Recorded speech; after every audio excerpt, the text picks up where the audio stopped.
wherever you go. In tribute to Jamaicans in the diaspora, wherever you go, you shine. You make us proud. Despite our challenges at home, you never give up on us. Our sincere thanks. Wherever you go, shine.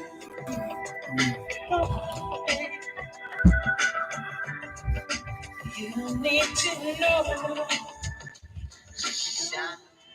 It is Saturday, the 8th of October 2022, and we greet you well, wherever in the world you are listening to us here on the Jamaican Diaspora live online on Power 106 FM, the program created especially for you and you, yes, you too.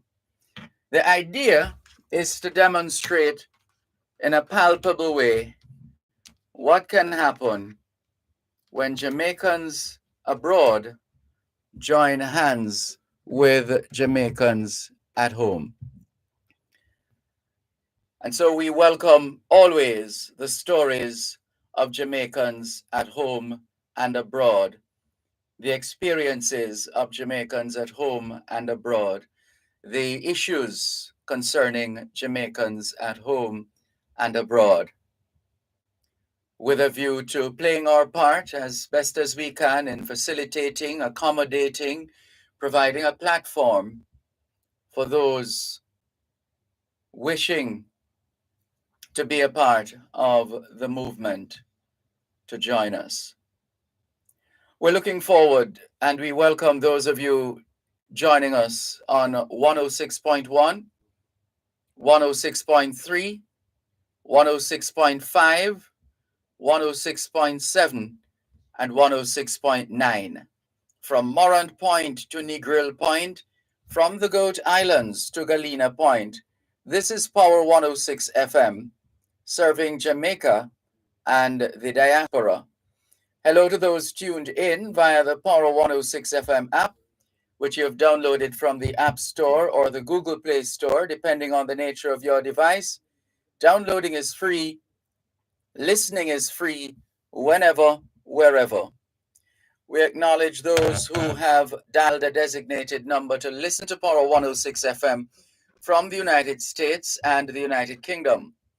Those in the US who wish to dial a number to listen to Power 106 FM can call 631-359-8281. 631-359-8281. If you're in the United Kingdom and you wish to dial a number to listen to Power 106 FM, your number is 0330-606-0953. 0330 606-0953. We're streaming live video on the Dervan Malcolm Facebook page. If you're not there yet, log on to Facebook. In the search box atop the page, type DERVAN MALCOLM, and you too will be able to not just hear, but see what's happening in the studios of Power 106 FM. If you don't have a Facebook account, no sweat. There's always YouTube. You don't need to have an account in order to access YouTube. All you need is a smartphone or a not so smartphone, a tablet, computer, desktop, laptop, any one of those. And then you need internet connection. And importantly, you also need to ensure that you not only are connected to the internet, but you are actually experiencing a level of connectivity. If you want to test that, you can, for example, use Google Chrome as your platform for browsing. So you open that and you should be able to browse. If you're not browsing, then it means you might very well be connected to the internet, but there's no connectivity. And then, of course, we welcome those of you who are tuning in for the first time. Thank you very much for making it the Jamaican Diaspora live online here on Power 106 FM. Let's give you a quick run through of what's in the Gleaner today. On the front page of the Gleaner, PM, I don't like to lick down people building. Wholeness offers hope with housing plan amid demolition. Prime Minister Andrew Holness on Friday said that his administration has a master plan for 15,000 housing solutions on lands located in the vicinity of Clifton in St. Catherine, a day after the government moved to bulldoze unfinished structures in an unauthorized section. The demolition exercise caused severe stress and anguish for many home hopefuls, some of whom had reportedly paid huge amounts of money to unscrupulous people for lots, believing the properties were being sold legitimately. And there is a picture of the Prime Minister in a Hope branded blue shirt, looking at what appears to be a receipt shared with him by a resident when he handed over funds to unscrupulous persons selling lands on the outskirts of Clifton in St. Catherine. His unfinished house was among about 10 structures knocked down in a government ordered demolition exercise. Living Hell is another headline on the front page of the Gleaner, perhaps the bigger of the two. Pika employee appeals punishment after 2 years without a hearing. An immigration investigator employed by the Passport, Immigration and Citizenship Agency, Pika, is lamenting how a grouse he has with the state entity is being handled after being held on interdiction for 2 years without 50% of his salary or a disciplinary hearing.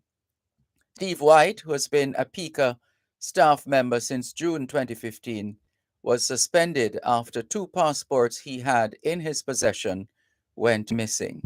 According to White, who spoke to the Gleaner on Thursday, he had discovered that the passports submitted by 2 Italians had been fraudulently stamped, and as a result, he confiscated and packaged them to be dropped off at a police post on the way to work the following morning. White said that he had finished working the late shift at the Norman Manley International Airport in Kingston and was on his way home when his vehicle developed mechanical difficulties in Tollgate, Clarendon, causing him to seek help. He said that he was assisted by 3 men, but on arriving home, he discovered that the package with the passports and other personal items were missing. 9 days later, or 9 days after, he said, I reported the matter. I was sent on interdiction without a hearing. From October 2020 to today, I have not received a hearing, White told the Gleaner. He insisted that it was standard and legal to be in possession of documents outside of the office. He was cited for negligence and ordered not to leave the island without permission in the interdiction letter issued by Joan Guy Walker, PICA's Human Resource Director. Several attempts to speak with the director proved futile as the Gleaner was repeatedly told she was unavailable. There is a picture, the photo of the day, of a mural, One Love City, Love City, and the caption, Bram Vlamink, Bram Vlamink of Belgium admires murals at Water Lane in downtown Kingston on Friday while touring the creative district with Emily Fontaine and Emran Rouafai, both of France. So it would be Emily Fontaine and Emran Rouafai, both of France. Shields advocates for more high-tech security solutions. That's another story on the front page of today's Gleaner. Security consultant Mark Shields believes that security companies should provide more technology-based services instead of relying solely on manpower. His suggestion comes as a 50% cost increase looms over the industry after a recent Supreme Court ruling that guards are employees and not contractors. So that's the front page of today's Gleaner. Elsewhere in the Gleaner, several Jamaicans opt for voluntary bans to rein in gambling habit. 2-year-old in urgent need of life-saving heart surgery. Dominique lands victory in rescheduled St. Thomas Spelldown.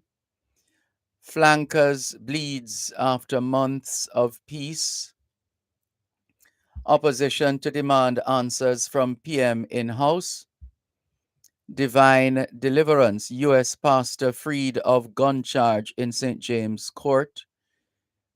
Government bans incandescent light bulbs. Jennifer and Dave Henderson looking to scale up outreach. Gleaner article spurs increased choral fellowships to KC Choir.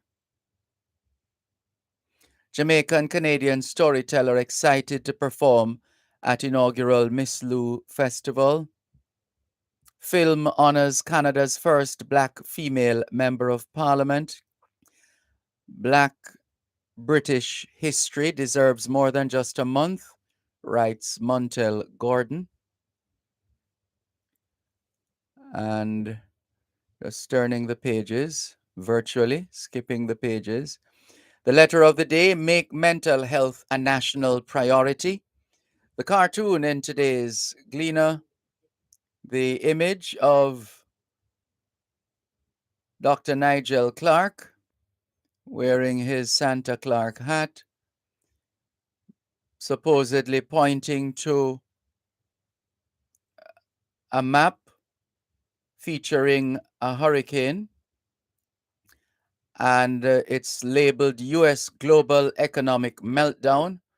A member of the public, a female member of the public, is looking on. There's a newspaper on the ground saying Jamaica's economy stable, S&P, and the finance minister, Dr. Nigel Clark, is supposedly saying this system is not a threat to Jamaica.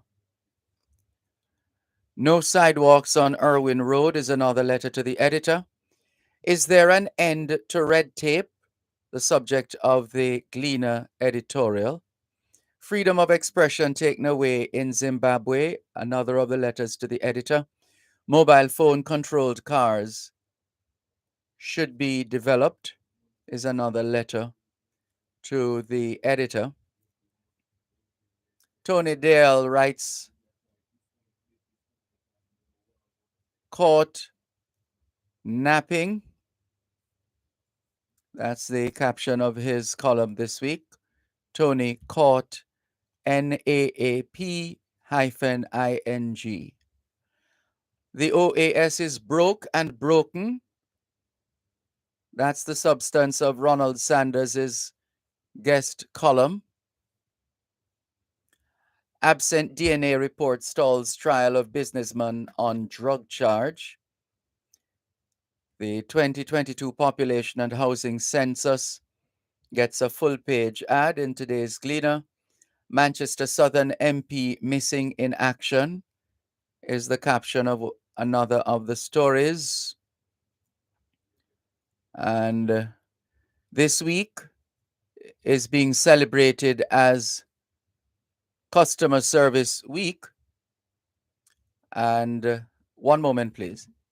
You're listening to Power 106 FM. The time is now 15 minutes past 6 o'clock in the morning here at Broadcast House, 32 Lyndhurst Road, Kingston 5, St. Andrew, Jamaica, which means it's 12:15 p.m. in London, England. Tune in every Thursday at 3:30 p.m. for Your Legal Corner with Dana Walker Huntington during both sides of the story with Dervan Malcolm on Power 106 FM. It's your source of information regarding U.S. immigration matters, combined with Power 106 FM's pioneer of diaspora broadcasting. Call in with your U.S. immigration queries and concerns on 876-9224-11225 or send a text or WhatsApp message to 876-279-8598 and get the answers you need for your U.S. immigration questions. That's Your Legal Corner with Dana Walker Huntington, Thursdays at 3:30 p.m. during both sides of the story with Dervan Malcolm, only on Power 106 FM.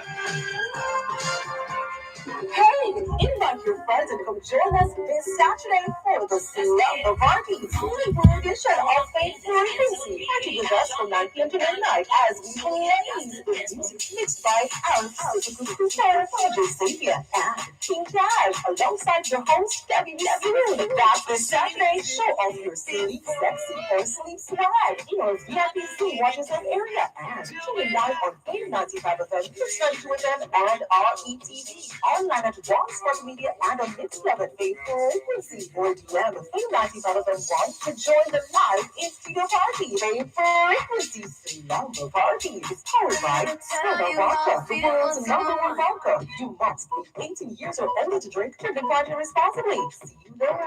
I've been alone in my thoughts. Wherever you go. In tribute to Jamaicans in the diaspora, wherever you go, you shine. You make us proud. Despite our challenges at home, you never give up on us. Our sincere thanks. Wherever you go. Thanks a lot for staying with us here on the Jamaican Diaspora live online on Power 106 FM. I'm Dervan Malcolm, and we are in that phase when we scan the pages of the Gleaner, give you an idea of some of the stories making the news this week. And there's a full page ad or a full page tribute to customer service representatives within the RGR Gleaner Communications Group. This week is Customer Service Week. And so the members of the customer service team are pictured in today's Gleaner. The customer service team here within the RGR Gleaner Communications Group. The sports section, Calabar Roo missed first half chances in 2-2 draw. That's Calabar versus Waterford in Manning Cup action. Craig Butler, agent of Jamaican international Leon Bailey, contends that his player is still getting acclimatized to the rigors of playing football in a top-tier league, and this is one of the main reasons for his lukewarm performance so far in the English Premier League.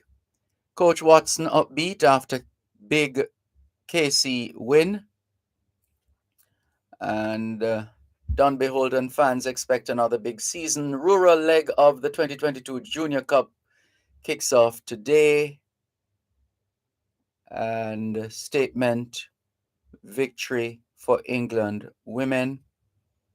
West Indies suffer sweep ahead of World Cup campaign. And there are other sports stories, entertainment stories as well. Family of Karen Smith heartened by Memorial Scholarship. That major fundraiser is on tomorrow at the School of Music. Other pictures and procurement pages. And that's pretty much what's in the Gleaner today. In the meantime, let's clear some of your messages. Hello to Michaela Anderson. Good morning. Thank you very much for joining us. Rosemary Booth says good morning from Lake Worth in South Florida. Welcome, Rosemary Booth in Lake Worth, South Florida. Doreen Johnson, good morning to you. Sophia Nemad in Newell, St. Elizabeth. Good to have you on board. Thanks for joining us. Kwame Sabbath Gordon, happy Sabbath to you. Good morning. He says, blessed Sabbath to you all. Sheila Clark Wallace says, good morning, Sir Dervan and listening audience. Blessings from Elmont, New York. Welcome, Sheila Clark Wallace and all the other Jamaicans and friends of Jamaica tuned in to the Jamaican Diaspora Live online. Suzette Barrett Ennis says, good morning, Mr. Malcolm. Hope you have a fantastic day from both of us. Well, good morning to you, Jamaica time. Good afternoon, UK time to you, Suzette Barrett Ennis, and your husband, Paul, and the rest of the family in the UK and also here in Jamaica. Wayne Golding Sr., CD, Commander of the Order of Distinction, member of the Global Jamaica Diaspora Council. Good morning to you, Mr. Golding. This has been a busy week as well in the United States of America. A couple of announcements. One of them having to do with the Deferred Act for Childhood Arrivals or Deferred Action for Childhood Arrivals, DACA, and also the United States, well, President Joe Biden announcing that that there are going to be some changes with respect to marijuana and pardoning all federal offenses of what is regarded as simple marijuana offenses. So simple marijuana possession.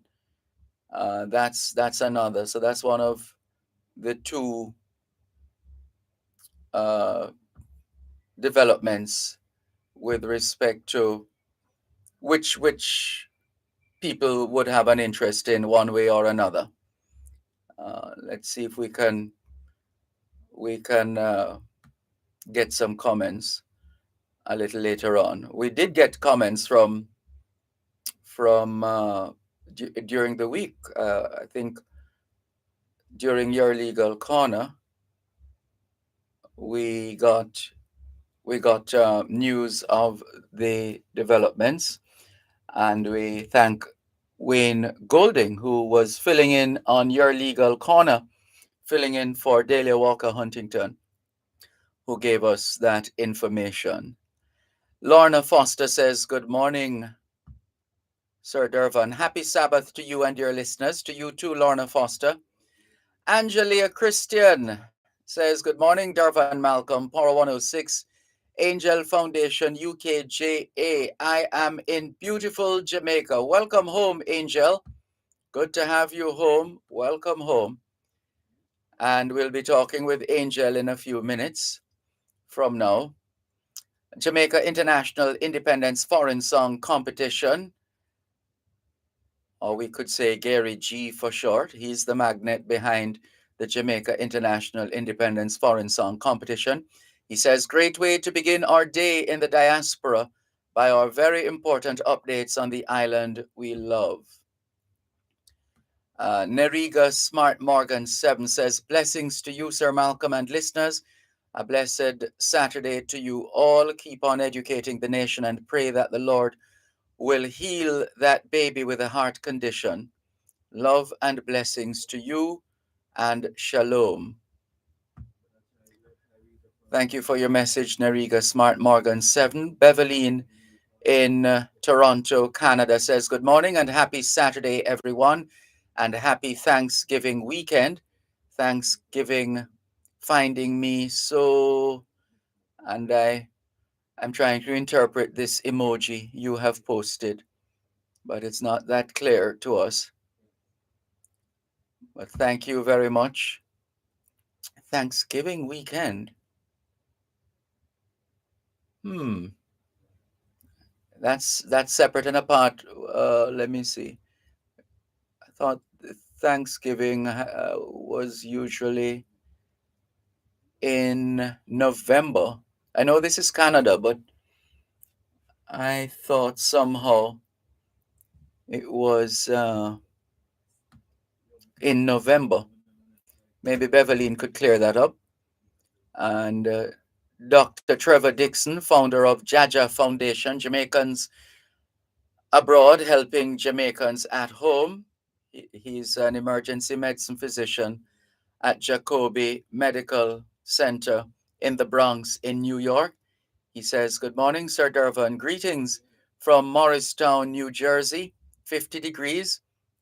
Condolences to the Dixon and Newman family of Cobbler, Manchester, on the passing of Clarence Dixon, who will be laid to rest today in Queens, New York." Condolences.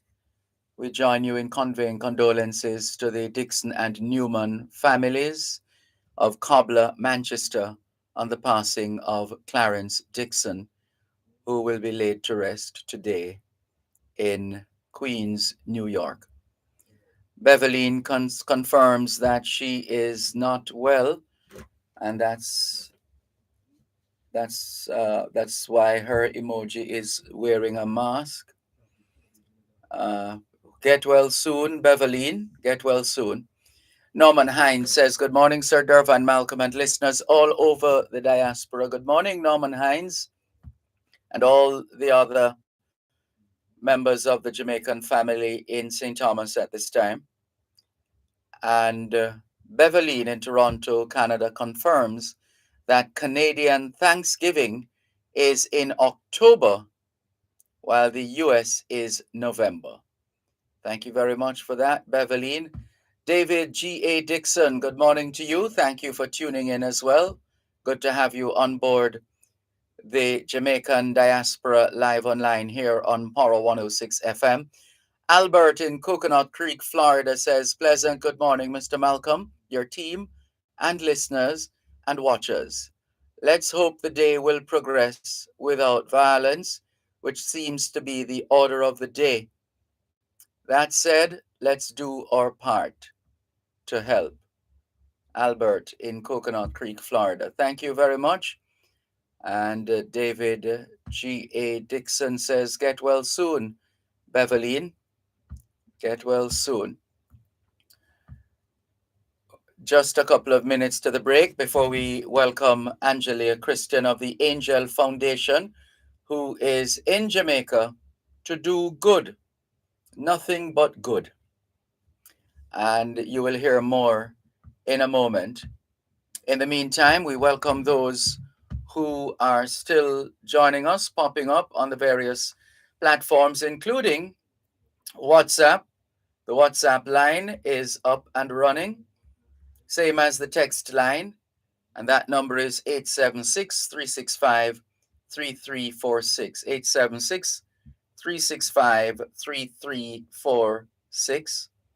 A little later on in the program as well, we're going to be featuring our netballers.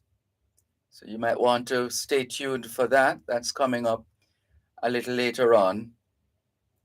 In the meantime, we are looking forward to your full participation throughout this morning's edition of the Jamaican Diaspora live online here on Power 106 FM. Still streaming live on the Gleaners website, go-jamaica.com, live on your smart devices all over the world. More in a moment. You're listening to Power 106 FM. The time is now. Set your watches and your clocks. It's 6:30 a.m. in Kingston, Jamaica, which means It's 7:30 p.m. in no, let's get that right. It's 1:30 p.m.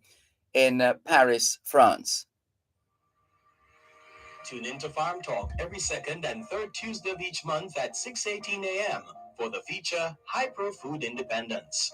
Hyper Food Independence will focus on solutions for farmers, such as land, animal husbandry, agronomy, and more. That's Hyper Food Independence every second and third Tuesday from 6:18 to 6:30 a.m. during Farm Talk, only on Power 106 FM. Hyper Food Independence is sponsored by Hypro.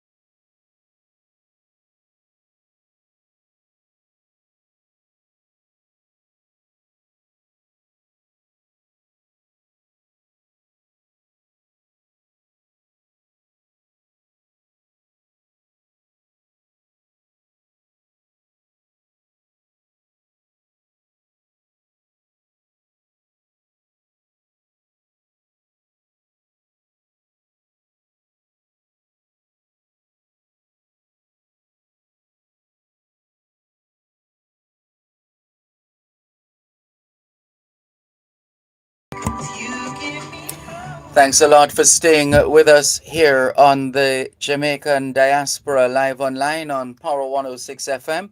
I'm Dervan Malcolm. We see Olga Hollingshead joining us. Hello, Olga Hollingshead. She says, Saturday morning blessings to you, Sir Dervan Malcolm, and all your diaspora listening family and friends everywhere. Wishing you and your family a wonderful, safe, and blessed weekend. Same to you, Olga Hollingshead. And now, here is the founder of the Angel Foundation, Angelia Christian. Welcome home. How are you? Oh, I'm fine, Dervan. Welcome, beautiful Jamaica. Hello, Jamaican people. Hello, Jamaican students. The Angel Foundation is on land, the land of wood and water. It's good to have you home, Angel. And can you tell us of the purpose of your visit this trip?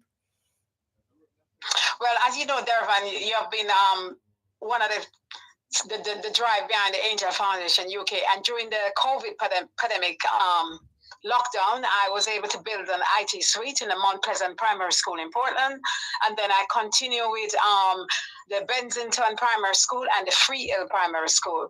And you know, during the COVID lockdown, if it wasn't the support of VM Group and Grace Foods UK, and also here on land, I had during the pandemic lockdown, I had Grace Kennedy Foundation working with the Angel Foundation. I also had the VM Group Foundation working and donated some of the computers in the Mount Pleasant Primary School while the lockdown. So yeah, although there was a lockdown, we were still active building 3 IT suites. The Mount Pleasant Primary School has 15 computers. I've just traveled up with a brand new one also for the Mount Pleasant Primary School, which was donated from a UK resident. He paid $799 for it.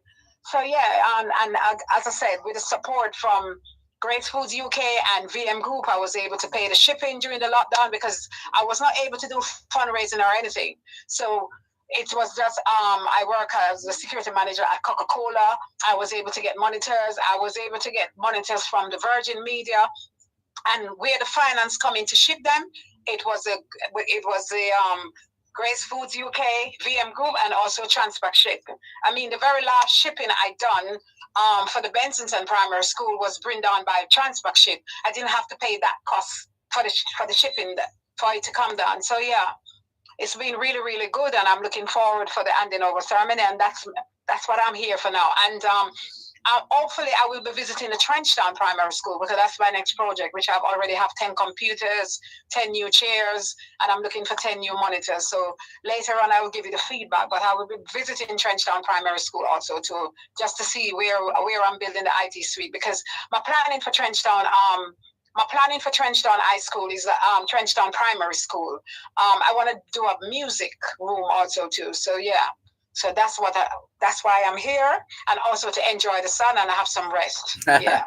And you deserve that because you've been working nonstop in service to the children of Jamaica as far as education is concerned and the resources that they need to perform and to manage that which they're being taught. Yes. Yes. How So right. So right. a couple of things. First of all, Yeah. I you seem to be able to uh, uh, without hassle get the items that you donate, whether they be computer, uh, whatever resources, as far as contributing to the education sector here in Jamaica is concerned.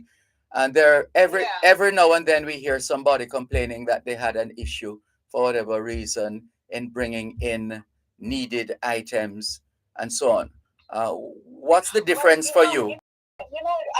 the difference is, first I will say the Jamaica at least 7 years they send out a lot of information about if charities want to be donating to Jamaica. They have given them the process of how they must go through this. But if you're just gonna ship something home to Jamaica, come on, even in the UK you couldn't do that. A lot of people tend to pack a container, send it to Jamaica, and in these containers, sometimes it's not the use of the school or the health, it's other things. And the Ministry of Education or the turn up of the Ministry of Health saying, well, I've got things to donate to. It doesn't work like that. For me, why it works like that is because I follow the procedures. And what I do with these schools, for instance, the teacher, I would send a letter and say to them, the Angel Foundation UK is going to donate 15 computers, 15 new chairs, accessories. And then what I do, I send a letter to them, an endorsement letter. They send it to the Ministry of Education. The Ministry of Education will look at it, and if they agree to it, they sign it and they send me a scanned copy back, meaning and that I'm going to be shipping those things. So it's meaning that when I ship to Jamaica, the Ministry of Education, Youth and Youth Service, they already know this is in the plan. And then once I decided to ship, the bill of lading will go to the principal or the school what I choose. The principal will now email these bill of lading paper to the Ministry of Education or the Minister of Health, and then they prepare the waiver. And once the waiver come, the Minister of Health or the Minister of Education, they prepare the waiver letter. Now, with the cost, I always send down an invoice with the cost of the shipping. So people need to have the cost of the shipping. And again, it must only be the solely use of what you're sending it to do. So you can't put things in a container and say it's going to, for example, Trenchtown Primary School, then you tell them you have hospital things inside it to go to the Ministry of Health. It doesn't work like that because there are different procurements. It's different HR system.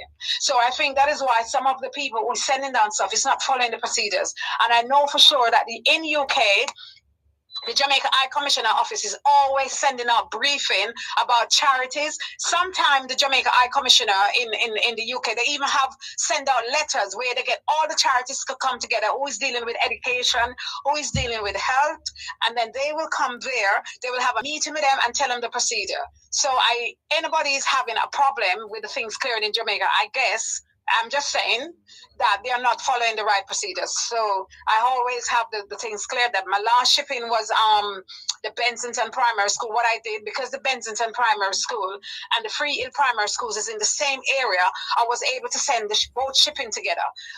And then you got the same regional director for the school. She was involved. Send a letter. It goes to the Minister of Education. They sign the letter, and then once it comes, one party go to clear the goods, which was the Free Hill, for example. So they got the waiver. This is for Bensington Primary School, and this is for Free Hill Infant and Department School. So it's just a process you have to follow. And once you follow it correctly, the Minister of Education or the Minister of Health, they produce the waiver, and the teachers or whoever it is going to, they go and make the arrangement. That's how it happened. Yes. And I've been doing it for 11 years, so that's how it happened. Right. And for the most recent projects that you have been working on. Let's take them, Well, one at a time. okay.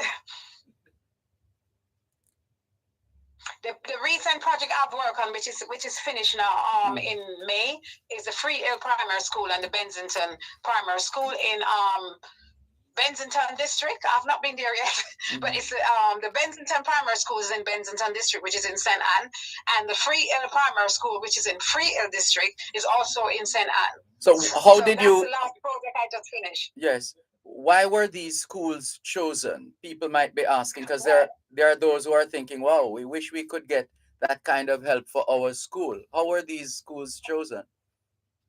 Okay, because I've been through the last school I did was the new Stony Hill Technical High School in 2019, and my treasurer from the Angel Foundation UK, he said, "Angel, how about doing the school where I started to go to before I come to the UK?" And I said, "Sure." And that was how I got in contact with the Bensington Primary School in Bensington District. So that's how I emailed her. I said, "Look, Martin used to attend that school, and we would like to build the IT suite, school IT room there." I said, "I will need a classroom duct out to build IT desk because I'm going to be selling the chairs and accessories and everything." And then the principal Johnson set about with the chair, with the chair, the chair of board, I think, and they set about and they prepared the room. So they had carpenters coming in, building the IT desk, painting, and making the room really nice for me to set up the IT suite, which I do send pictures of the first one I did, the very first one I did. I sent pictures of it of how I wanted it done. Yeah. And that's done. And then the Free Hill Primary School. Before you go to Free Hill, how many units? How many computers? The Bensington Primary School is 12, and in the Free Hill Primary School, Free Hill is 10 computers. 10. Right.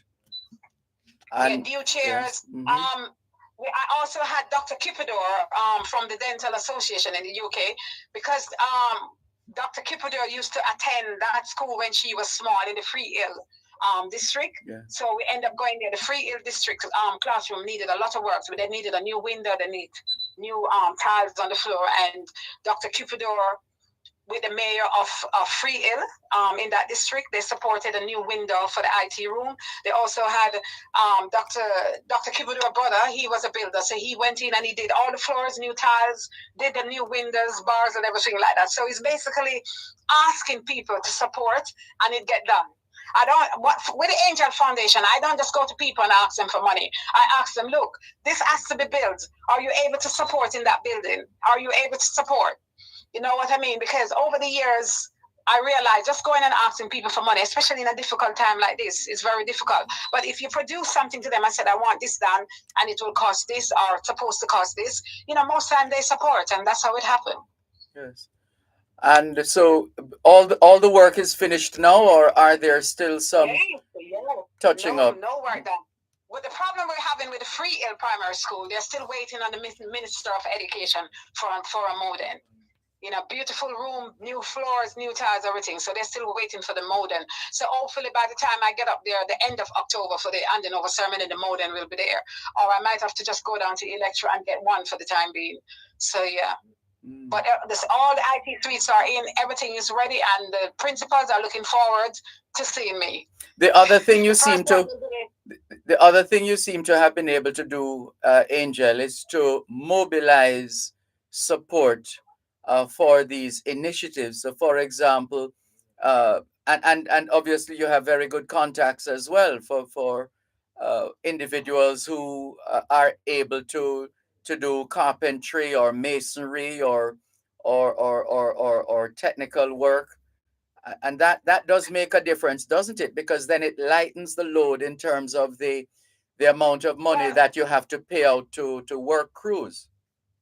Yeah, what I say to the school, like for instance, if I'm coming here and I really need support, I've got my cousin Faith down there, who's a property owner. She sometimes support also too in trying to find people to get carpenter, or I will call her and said I need this, and then she will give me an idea, and then I will get back to the school and I said, look, you're a school, ask one of the teachers or somebody if they have a carpenter, somebody who can support. It's basically just asking, like the Bible says, ask and it shall be open unto you. So I just ask. Yes. All right, hold on one moment. Let's take a break and come back. One moment, please. You're listening to Thank Power you. 106 FM. The time is now 15 minutes to 7 o'clock in the morning here at Broadcast House 32 Lyndhurst Road, Kingston 5, St. Andrew, Jamaica, which means it's 8:45 a.m. in Hamilton, Bermuda. Tune into Farm Talk every second and third Tuesday of each month at 6:18 a.m. for the feature Hyper Food Independence. Hyper Food Independence will focus on solutions for farmers, such as land, animal husbandry, agronomy, and more. That's Hyper Food Independence every second and third Tuesday from 6:18 to 6:30 a.m. during Farm Talk, only on Power 106 FM. Hyper Food Independence is sponsored by Hypro. There's a retirement crisis. 10% of the working population saving towards participate in a formal pension plan, such as contract workers and the some are not eligible for a government pension. Every member of the workforce has the opportunity to participate in a pension plan and secure a monthly income for their retirement. Join Real Business every Monday at 9:30 a.m. for an informative discussion with Peter Rose Hall, Managing Director of BPM Financial, discussing the importance of retirement planning and the solutions to move Jamaica out of this crisis. Retirement Wealth Creation is brought to you by BPM Financial Limited, taking you higher.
Thanks a lot for staying with us here on the Jamaican Diaspora live online on Power 106 FM. I'm Dervan Malcolm. We're happy to have Angelia Christian. We're sorry we can't have her in the studio, but she is live online with us right here in Jamaica. And she has been giving us chapter and verse on the work that she has been doing so far as the Angel Foundation is concerned.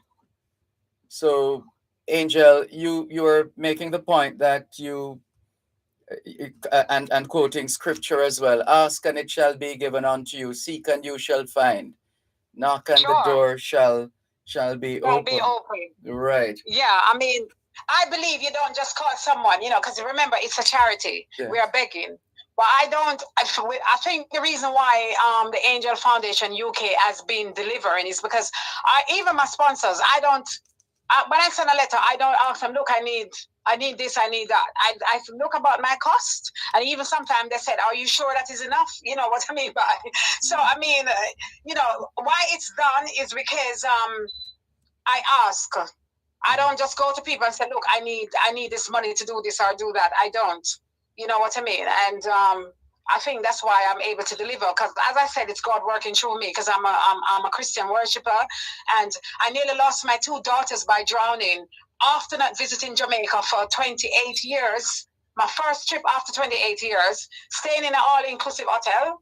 Because, I haven't been here for 28 years, and I nearly lost my 2 daughters by drowning, which warned them going to the Sentence Bay hospital. And that's when I decided to start the Angel Foundation UKJA, which I've donated 2 ambulances, I've donated over 100 beds, I've donated over 40 wheelchairs, desks, so many things. You know what I mean? I've also donated a dental, a blood mobile unit to Saipan Road. The mobile blood unit is working brilliantly in the Cornell Regional Hospital.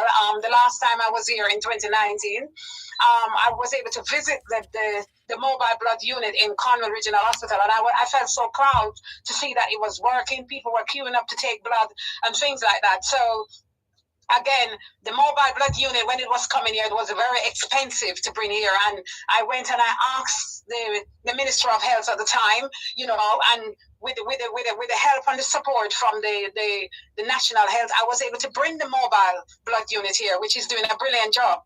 You know, even when I needed help for the shipping, I said to them, look, I don't need the money. You need to send this money straight to the shipping, which they did. And I was able to bring this big unit with several beds in there, 2 consultation room, 24 covered kitchen covered inside there, a sterilizer, you know, the mobile blood unit. And it's about asking and getting it done. And I think that's why the Angel Foundation UKJA is working. So yeah, I just ask, you know what I mean? Because I really want to support my country. I'm not living here anymore, but I really have this passion that what I can do until when I can't do it anymore. So yeah. Yes. Now you mentioned, you spoke about Bensonton earlier on, and you mentioned Free Hill, and you said there was an issue there. With Free Hill, the IT suite is set up now. We've got all the computers there, new flooring, everything is ready, but they need a modem. So, right, a modem. Okay, so that's modem. That's what you would need right now, because that is going to facilitate the computers going online and so on. Yes. Yeah, so the thing with the free in primary school, even if I go to get a modem, it's gonna cost money, you know, data. You will have to be paying data, paying everything, which I don't think the school will have that cost. So ideally you would want some kind of a sponsorship for the modem, is that it? Well, yes, I would need a sponsorship for the modem, but mostly I would think that is the Ministry of Education that will provide that modem for the school technology. So it's not really a sponsor again, because even if you look for a sponsor to put in a modem at the school, it means they would have to continue. Yeah. Well, maybe you could. Well, maybe they could. I would like to think that the universal what's it called? I think it's Universal Service Fund. Universal something is missing there, but they have been responsible for creating as many hotspots in terms of internet service, as many hotspots as possible across Universal Service Fund. I think it's called Universal Service Fund. And there are pictures in the papers almost every day of them. I want to get that. What do you call that service? Universal Service Fund. I've never heard about that. I'll find out about it. But I would think that the Ministry of Education, now that technology is needed in the schools, because all the children have to go on technology now. So I would think that the technology and the modem for the computers will be the responsible of the Ministry of Education. Yes. So it wouldn't make sense, again, as I said, that I go to get a modem, they would have to put a data on it, which will cost a lot of money. If the children have to sit to use 10 computer, you know, it's a lot of data and do works on it. So yes. The Stone Hill Technical High School, when I was there, one was implemented there already, so it was easy to go and set up everything, and everything started working. So was the Unity Infant and Primary School. But the Free Hill Primary School, I understand, I haven't been there yet, but I hear it's way up in the mountain. And the Minister of Education is aware that the IT suite is built. They know all about it. So I think it's a responsibility of the Minister of Education to make sure that they have the modem for the technology. Well, the Universal Service Fund has as its mission to provide internet access for everyone. That is their mission. If the principal is listening right now at Free Hill Primary School, I hope you get that information. I will find out about that because she has sent emails. She keeps sending email. You understand, because the computer room needs to be used. Yes. So already, if you go on Angela or Christian on Facebook, you will see beautiful the computer room of Free Hill Primary School and Bensington Primary School. Yes, pictures are all on there. Yes, when you get a chance and in your own time, you could just Google Universal Service Fund, and you'll see. Fund, and I will see. Yes, you will see all the Universal Service Fund. Yeah. Do the principal them can apply direct to them for this Universal Service Fund? Well, it's I would like to think so, because it's an agency. The Universal Service Fund is an agency under the Ministry of Science, Energy, and Technology. Okay. Right. So is the Ministry of Education have no connection with them with that? Well, naturally, because they're government entities. So it would be government to government. Okay. Because that is their purpose of the Universal Service Fund, is to bridge the digital divide in terms of enhancing the and the capacity and the capabilities of our individuals, institutions, and organizations to benefit from internet service, which in and of itself has implications for efficiency, productivity, and also opportunities to market or to promote or to highlight that which is being done in Jamaica. Okay. All right. It's the first time I'm hearing about that. You will text me the information, and I'll speak to the principal. So so that's the thing with the Free Hill Primary School at the moment. It's all set, ready to go. Just need the Wi-Fi. All right. So so we've talked about Bensington and Free Hill. You also said that you are looking to pay a visit to Trenchtown Primary School, because you have some plans for Trenchtown Primary School as well. The letter of me building the IT suite is already been endorsed by the Ministry of Education, signed them back to me. And the principal now said she was actually saying she's waiting for some funds to get a carpenter. And I said to her, look, just ask somebody around the area that know a carpenter who want to volunteer their service, because it's for the children. So that's right. That's where we meet at the moment. So it's already in the plan. I've already have 10 computers in Jamaica. 10 new chairs is already bought and is in my apartment in the UK. So it's already on. And what I'm trying to do with the Trenchtown Primary School, I'm trying to do a music room. So at the moment, before I came to Jamaica last week, I had someone saying, my Pastor Dave Daniel, you have met him? Yeah. He's trying to get a drum set, but they would want to get a new drum set. Yes. So I said to him, I need 2 guitars and I need a drum set. So my church, PCF, I spoke to my Pastor David about it. So they're trying also to see if they can. So when I ship. I just felt that the area of Trenchtown with the IT suite, it just came to me, just God showed me this vision that I need to do a music room also too. It just showed me that vision. So that's the planning, and hopefully it will work. But the computers I already have for Trenchtown Primary School. So I'm working with the principal at the moment. I will be visiting before I go back to UK. So that's already in the project. The Ministry of Education already accept the letter of me shipping the computers and new chairs and accessories. So that's already on the process. Yeah. Very good. And hopefully by the end of the year, I will be shipping. I always ship in December, so hopefully I will be shipping in December. So right. So that's the project. And you have also shared with us that. And if anyone is living in Kingston and you're a carpenter and you can support the Trenchtown Primary School, please contact Dervan Malcolm at Power 106. I will give him the number so you can contact the principal. Or if anyone of you know the principal from the Trenchtown Primary School and he's a very good carpenter in Kingston, please contact the Trenchtown Primary School to give you a support. Since as I get the chance now to ask, I'm asking again. If anyone is sitting at home now listening to Power 106, my name is Angelia Christian from the Angel Foundation UK. And if you would like to volunteer your service to help build an IT suite in the Trenchtown Primary School. So we are looking for somebody to build the desk. to build the desk here. All right, one moment. I'll give you an opportunity because I know you try always to give kudos to your sponsors. So after the break, Yes. we're going to wrap, but we're going to give you an opportunity just to say thanks to those who continue to support the work of the Angel Foundation. One moment, please. You're listening to Power 106 FM. The time is now 7 o'clock in the morning here at Broadcast House, 32 Lyndhurst Road, Kingston 5, St. Andrew, Jamaica, which means it's 9 p.m. in Tokyo, Japan.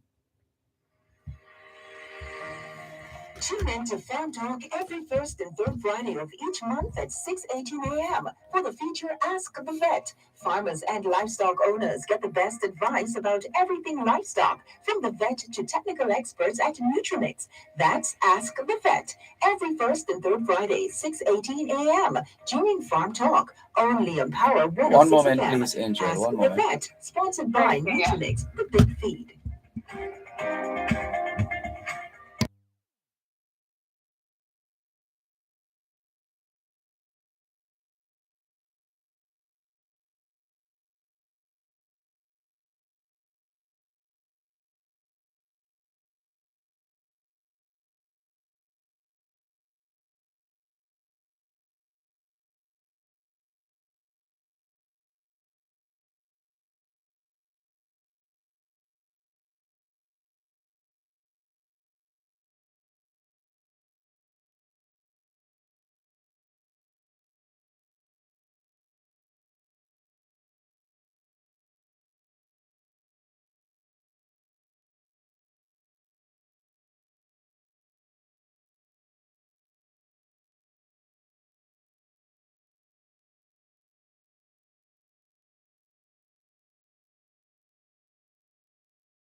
Dental Association, PCF Church, Livingston Gilchrist, Martin Finnegan, Martin Day, my treasurer, and all the people who have donated to the Angel Foundation UK.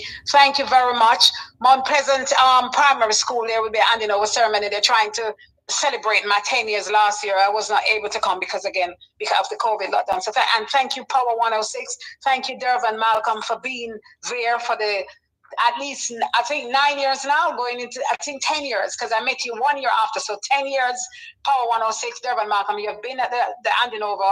And I'm just praying and hoping that you can show up to one of the handing over while I'm here in Jamaica. So thank you so much, Dervan. Thank you for having me and to come down the studio, but I guess but thank you so much, Paul 106, and thank you, Dervan Malcolm. Thank you very much. Thank you, and Angel. Also thank the Minister of Education.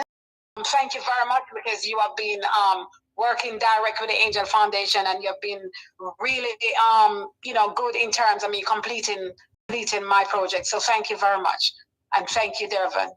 Thank you very much, Angel. All the best. Thank you. Bye. Bye. Take care.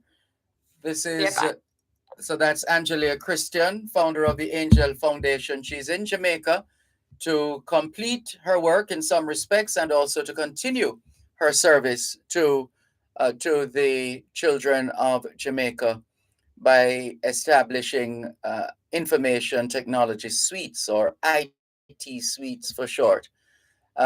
Jamaica Castor Oil, that's the moniker used by this listener, saying, good morning, Mr. Malcolm. Good morning to you, Jamaica Castor Oil.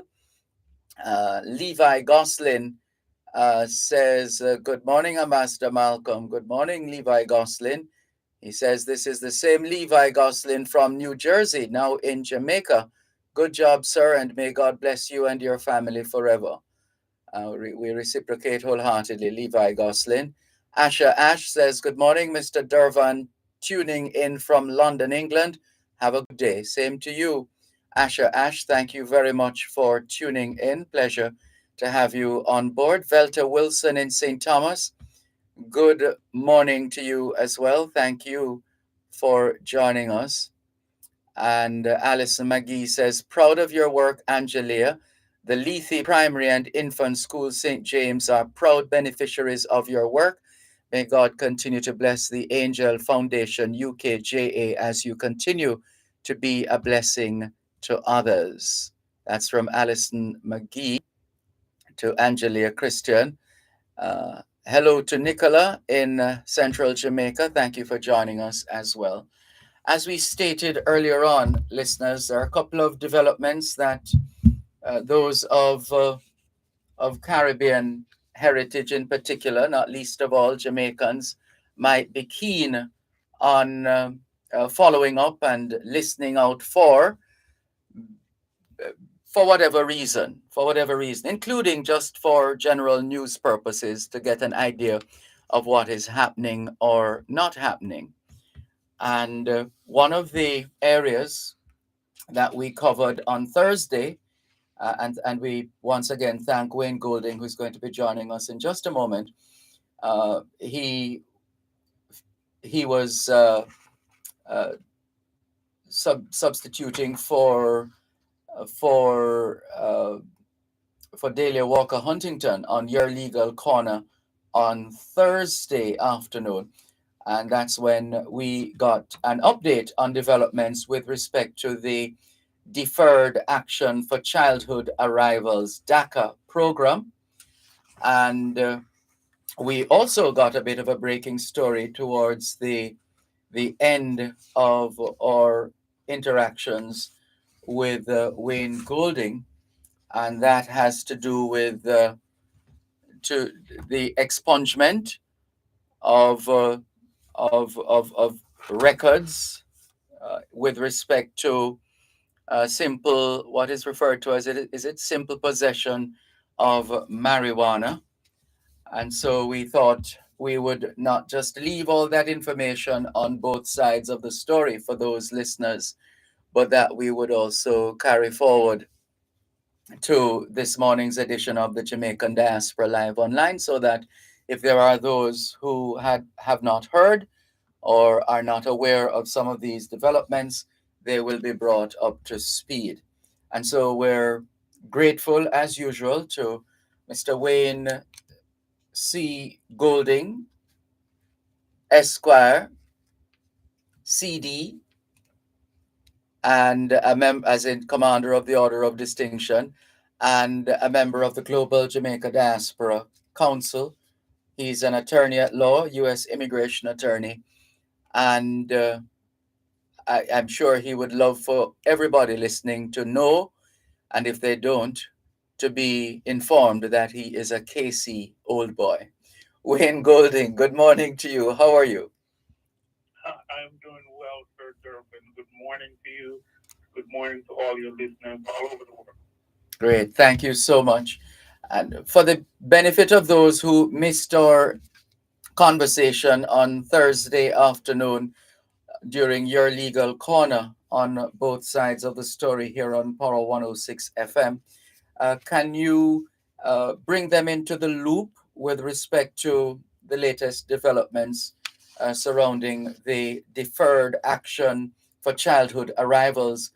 But before you do, we don't want to take it for granted that our listeners understand what that is all about. So, but can you lay the foundation by giving us the background on deferred action for childhood arrivals, DACA? Yes.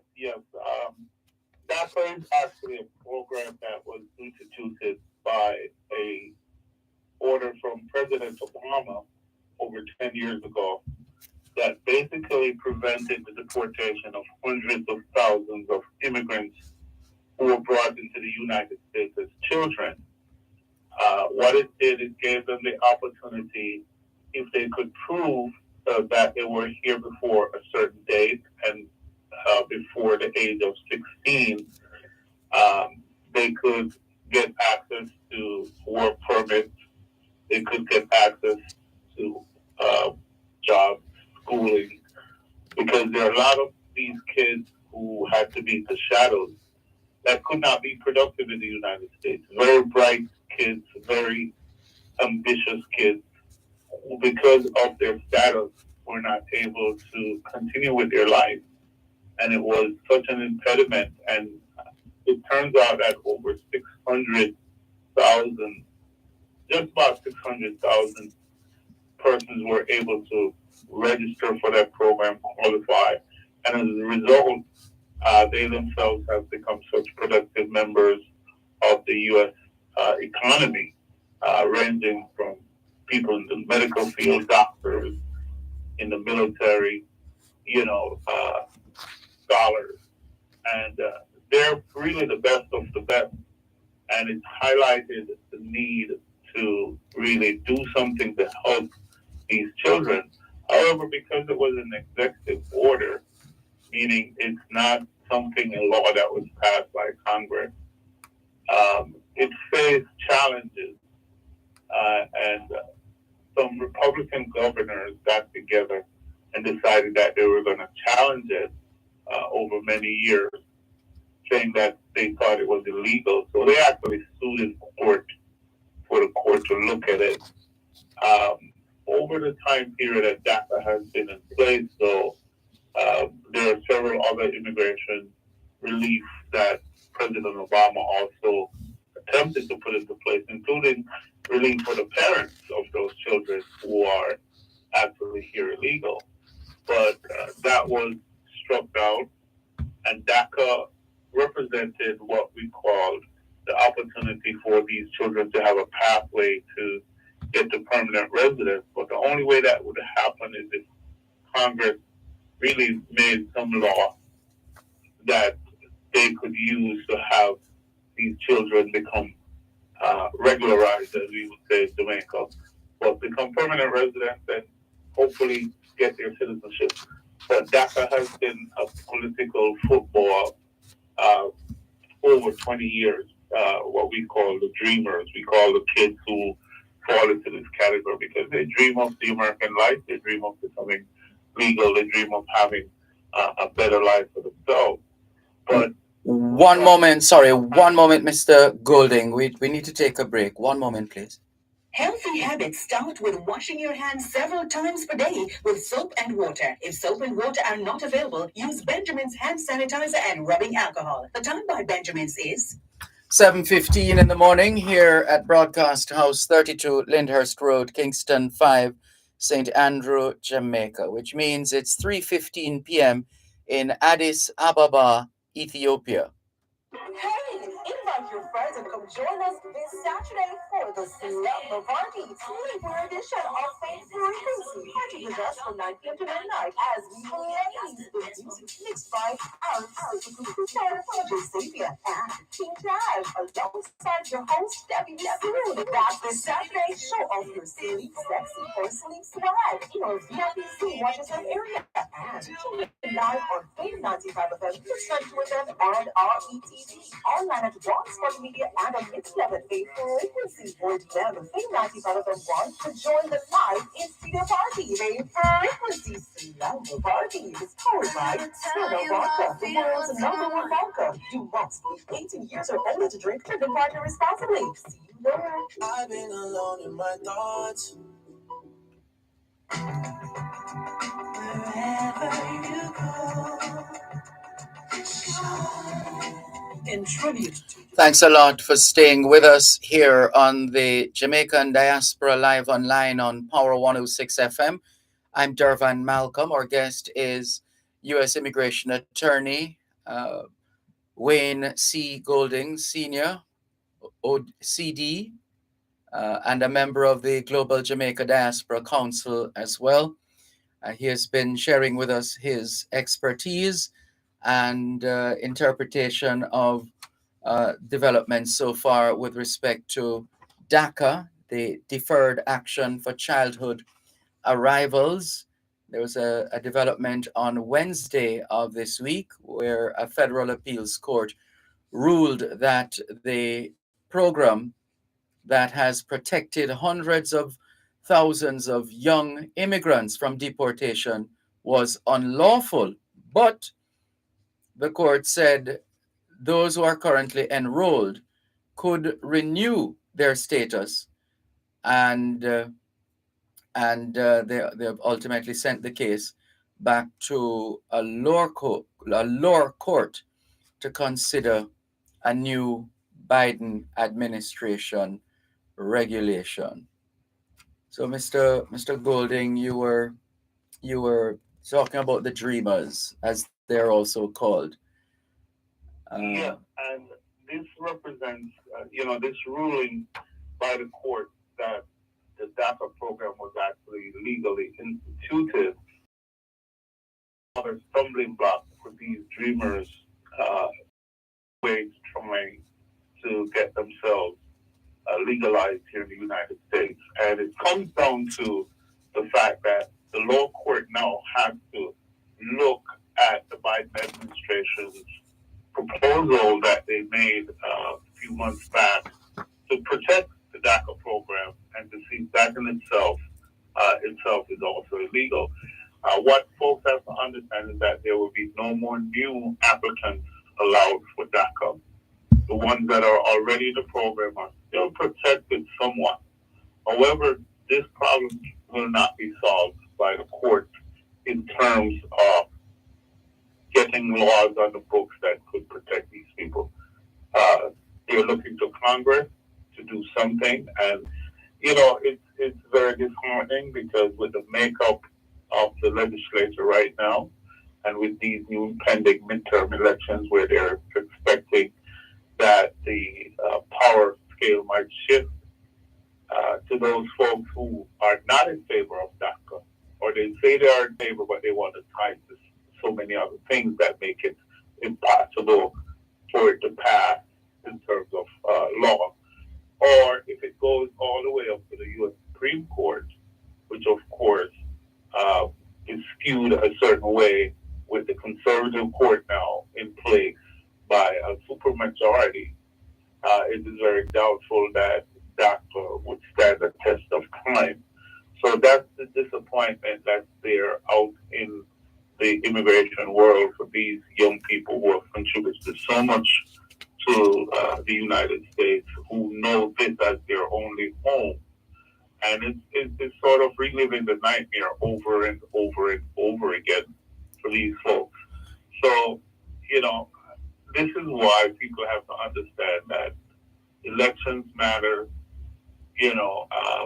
These things come down to brass tacks. Like we've seen all these decisions having to do with abortion and all these things. The court plays such a part in everybody's everyday life, including these 600,000 people who are now unsure again of their future. The hopes that they had of being a regular part of the society, having that status where they can be sure of how to put their next step in their life is again shaken. So the Biden administration, I think, obviously will appeal the decision, and the natural course, of course, is for it to probably travel to the Supreme Court, and if they choose to hear the case, because that's another thing, they can choose to hear or not to hear the case. And then the decision that comes from that will definitely affect, again, these children, or, well, when I say children, understood, because they came in as children, but the age of the average DACA person is from 28 to 40 years old. So that's a wide range of persons who are already adults, So we are hoping in the immigration law community that something positive will continue to happen. But it is very disheartening when you get decisions like these, and we know it affects people's lives like you would not believe, including Jamaicans who are a part of the DACA program. And as I said, it has to do with those children who were brought here to the United States before a certain time, before the age of 16. So you have a lot of Jamaicans who qualify on the DACA who are in the program who are suffering the same nightmare as folks who are from Mexico and all these other countries who make up the majority of people in DACA. So it is something that is widespread across our community, and it's something that's very concerning, especially when you see the accomplishments and the contributions of these people, because they cannot get into the program, Dervan, if they even have a blemish on their record. There are certain requirements that they must meet, no criminal record, nothing like that. So it's not like everybody is going to fit into the program.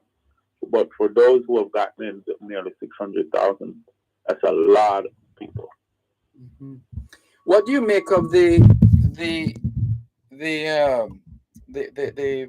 court saying it did not have enough information to rule on the new regulation, which is to take effect on October 31?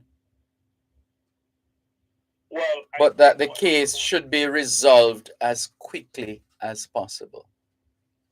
Right.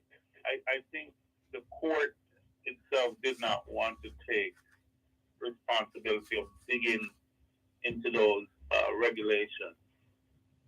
They said that the district court is in the best position to review the administrative record as far as rulemaking proceedings are concerned, meaning the rules that were put in place, the regulations that were put in place by the department. So the panel of judges in the appeals court sent it back to the lower court to really dig down into the regulations, which aren't really much different from what was put in place under President Obama. They're largely technical rules with little changes from the 2012 memo that created DACA. So they're just putting it on the lower court now to really dig into the details to come up with some sort of solution or opinion on those rules, which we suspect that it's going to come back to the same thing. They're saying that the Biden rule they'll probably rule that it's illegal. That's what they're actually looking at, and then trying to stop the DACA program again. Although the U.S. Supreme Court ordered the Trump administration a few years ago not to stop the DACA program. So it's this dichotomy and this back and forth that really is the chagrin of those persons who are in the DACA program. Because one minute you get these positive news, the next minute it gets struck down or there's a change of opinion. And so your life still remains in limbo. Oh dear.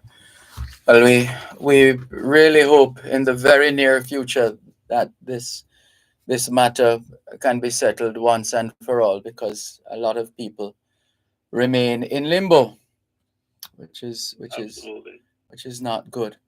There's another matter, Wayne Golding, that we would love to hear you on here on the Jamaican Diaspora Live Online, and that has to do with the Biden administration looking to what's the proper term? Is it expunge, pardon the before now recalcitrance of some people in terms of possessing small quantities of marijuana. Can you give us the background, which is always important, the background as to what obtained before this latest decision? Sure. On the federal level, there are a lot of people who were convicted of simple possession of marijuana. And when we say federal level, it means under federal law. And with a conviction for possession of marijuana, it prevented a lot of people from getting jobs, certain jobs, from going to school, getting scholarship, getting loans, living in certain places. All of these restrictions that would have really put a kink in people's lives to the point where it prevents them from being successful after, serving their penalty or their time. Now, conviction for simple possession of marijuana under federal law can get somebody up to a year in prison. And this step that President is to pardon thousands of Americans convicted of simple marijuana under federal law. And this is very significant because it's a dramatic step towards, I think, decriminalizing the drug in one sense, but addressing the charging practices that disproportionately affect Black and brown people. Because if you look in the system and the numbers, you'll see that most of the persons convicted under this law are minorities over the years. Mm-hmm. So it covers also people convicted in the District of Columbia, which is, Washington, D.C. enclave. But what people have to understand, this is on the federal level. Mm-hmm. It's not. I heard that. I'm standing by. I was standing by to take you up on that point, because I heard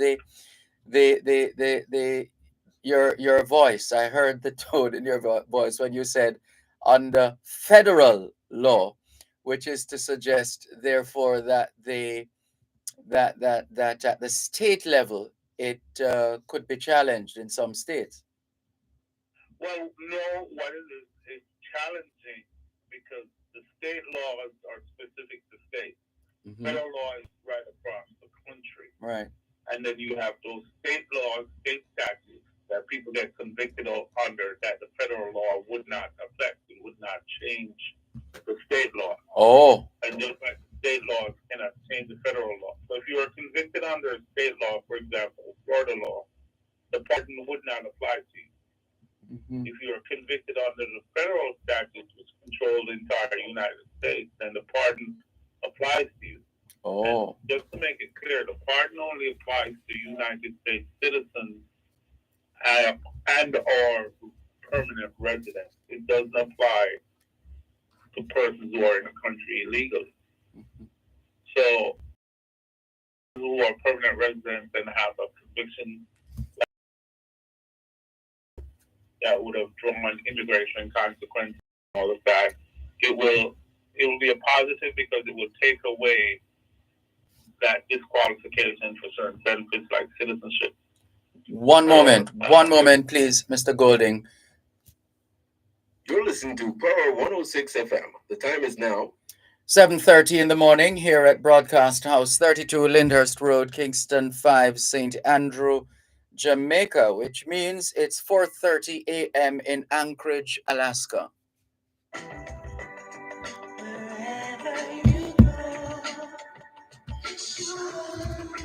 In tribute to Jamaicans in the diaspora, wherever you go, you shine. You make us proud. Despite our challenges at home, you never give up on us. Our sincere thanks. Wherever you go. Thank you so much for staying with us here on the Jamaican Diaspora Live Online on Power 106 FM. I'm Dervan Malcolm. We're grateful to Wayne Golding, attorney at law, for his time sharing with us on two very important subjects. The first one being the Deferred Action for Childhood Arrivals, DACA, and the decision by President Biden to pardon all federal marijuana possession charges. And it's believed more than 6,000 people have been convicted over possession at a federal level. But you were making the point as we were going to the break, Wayne Golding, that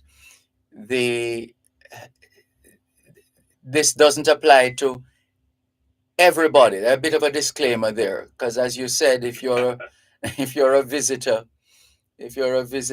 to the United States, and or as a visitor to the United States, you were found with in possession, then you'd have to deal with the consequences. Yes. They're not pardoning non-citizens who were in the U.S. without legal status at the time of their arrest. And if you are not a permanent resident at the time or a U.S. citizen, it doesn't apply to you.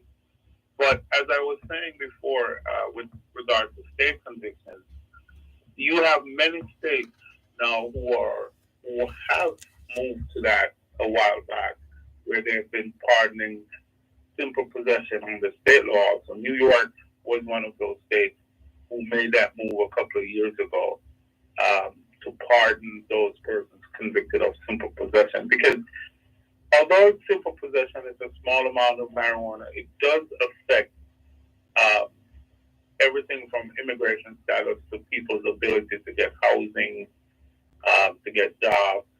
So now the Justice Department, because the pardon is already in effect, so they're trying to expeditiously administer the process by identifying those individuals who had those convictions, and they're seeking to give them certificates that they can present to the different persons who need to know that these convictions have been pardoned, to restore them to the position that they were before. So this only applies to simple possession of marijuana, not other drugs. And when we say simple possession, it's very small amount,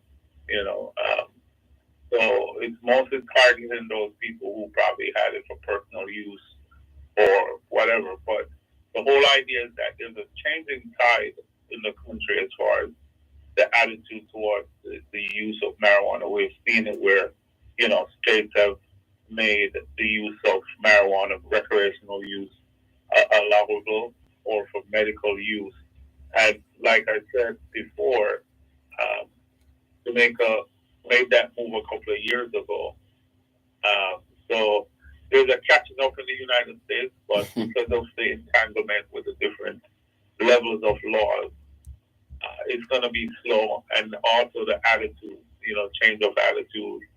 Um, we're going to see changes as we go along, but how far it goes, we're not actually sure, because you still have those folks who are adamant and against the use of marijuana because they see it as a dangerous drug, so to speak. Well, Wayne Golding, we want to thank you very much for once again enlightening us on these matters. We trust that our listeners at home and abroad have learned in this conversation with Mr. Golding, and we look forward to further engagements with you, Mr. Golding, as we our part in keeping the family of Jamaicans at home and abroad connected and in touch with these developments. Thank you so much. Thank you, Dervan. And as we say in Jamaica, remember, prevention is always better than cure. We're lawyers. We like to do work, and we love to represent folks when they come to us. But it's always good not to have that problem. So prevention is always better than cure. Sound advice. Thank you very much, Wayne Golding. Take care. All the best. This is your program, The Jamaican Diaspora, live online on Power 106 FM. And our guest just now, Wayne C. Golding, Esquire, Wayne C. Golding, Senior, Esquire, uh, Commander of the Order of Distinction, CD, and he also serves as a member of the Global Jamaica Diaspora Council. He's an attorney at law, as you know, and a KC old boy. And he's always happy when people know that part, right? Thank you very much, Wayne Golding. All the very best. Continuing with more on the Jamaican Diaspora Live Online here on Power 106 FM.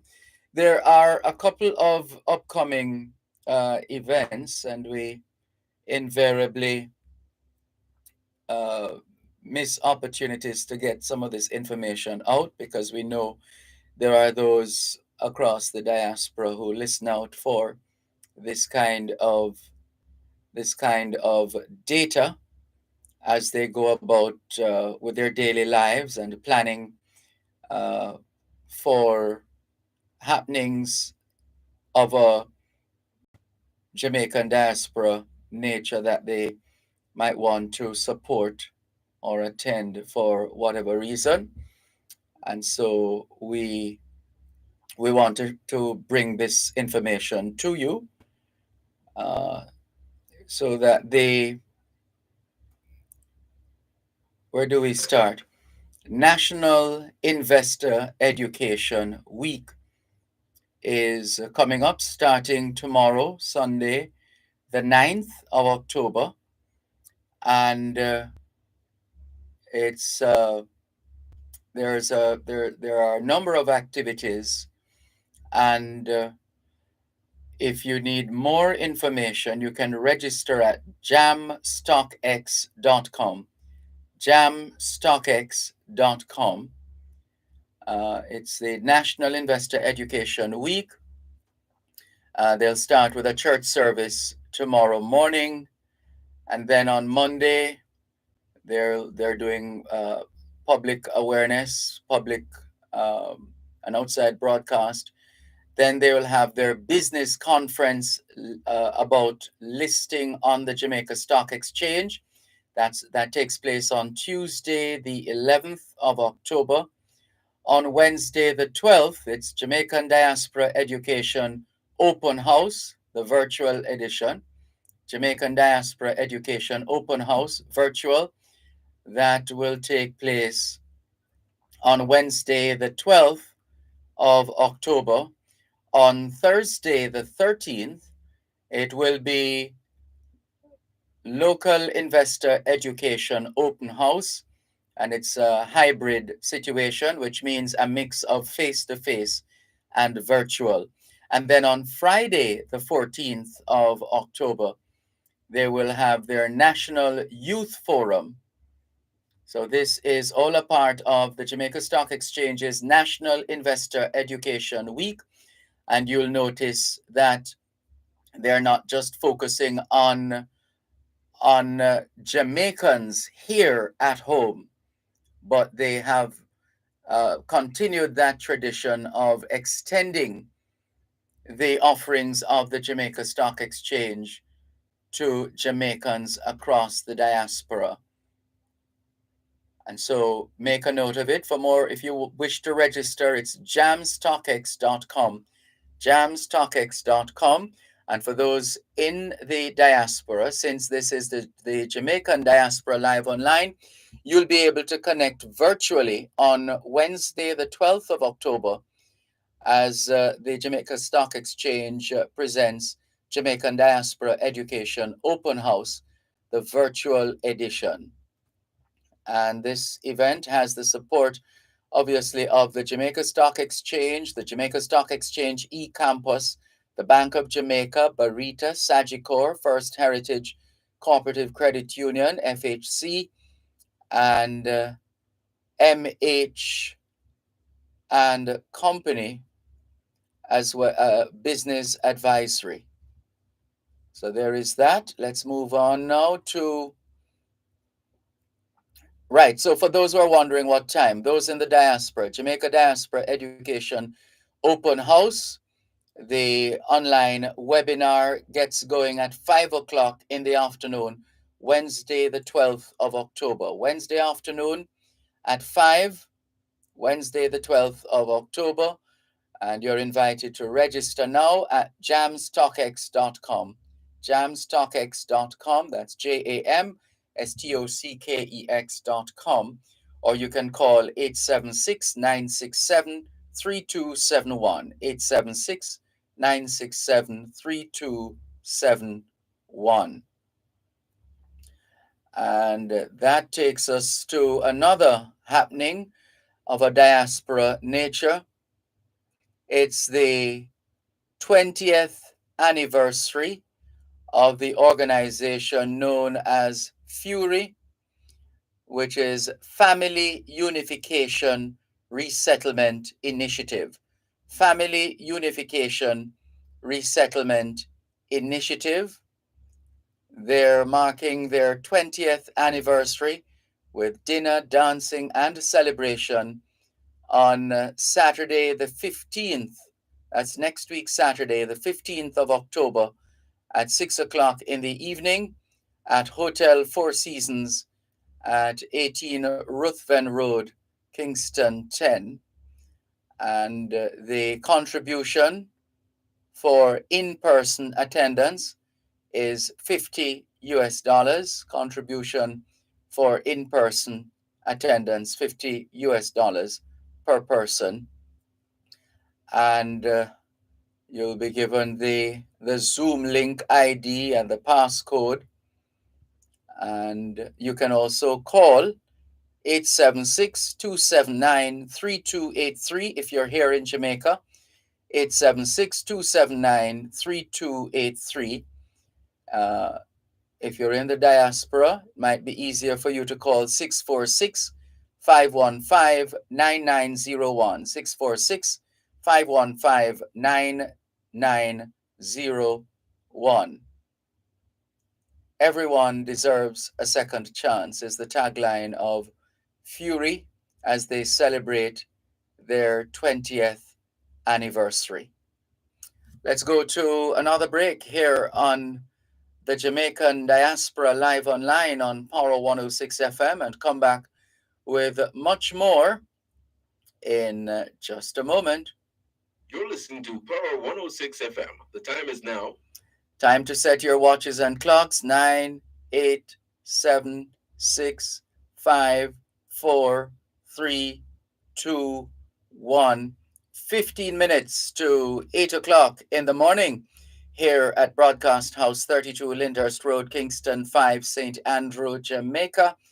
which means it's 5:45 p.m. in Aktor, Kazakhstan.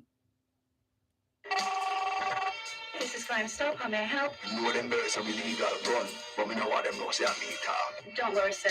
Crime Stop is privately funded and run by the PSOJ. Everything reported here is anonymous. It's just to like you're invisible. What about the reward? We provide cash rewards for information that leads to an arrest or recovery. Please cash the cash wherever you like, so nobody will ever find out. All right, me tell you. Make the call. Crime Stop 311. Solving crime pays. Tune in to Farm Talk every second and third Tuesday of each month at 6:18 a.m. for the feature Hypro Food Independence.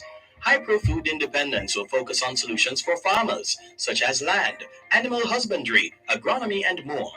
That's Hypro Food Independence every second and third Tuesday from 6:18 to 6:30 a.m. during Farm Talk, only on Power 106 FM. Hypro Food Independence is sponsored by Hypro.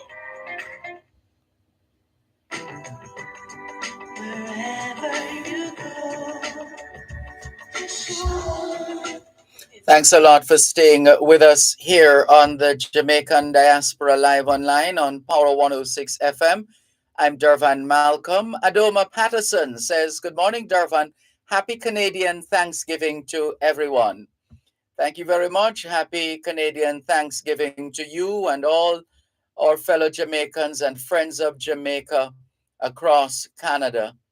Trust it's been a very, very good day so far. Thank you very much, Adoma Patterson. Good to see you online. Immediate past president of the Jamaican, Adoma Patterson. Welcome. We, from time to time, try our best. We get a lot of these email messages loaded with information that members of the diaspora and indeed Jamaica. And so we're doing a bit of that to take us up to 8 o'clock, and we get ready for our next segment, interview segment, coming up at 8 o'clock this morning, Jamaica time. We want to just give you a reminder in just a moment about with respect to the Birthright program, which some of you have heard about or are familiar with. Others perhaps not quite familiar. We're going to share that information with you in just a moment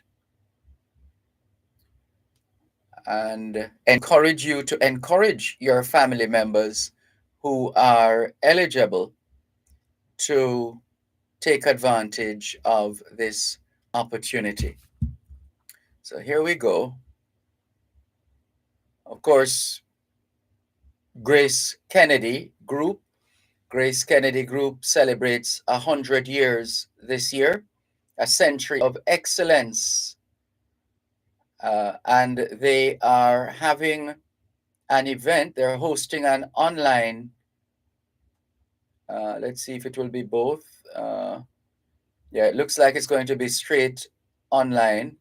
So as Grace Kennedy Group celebrates a century of excellence, Grace Kennedy's recipe for success seems to be the topic of this online session, which will take place on Thursday, the 20th of October, 4 o'clock in the afternoon.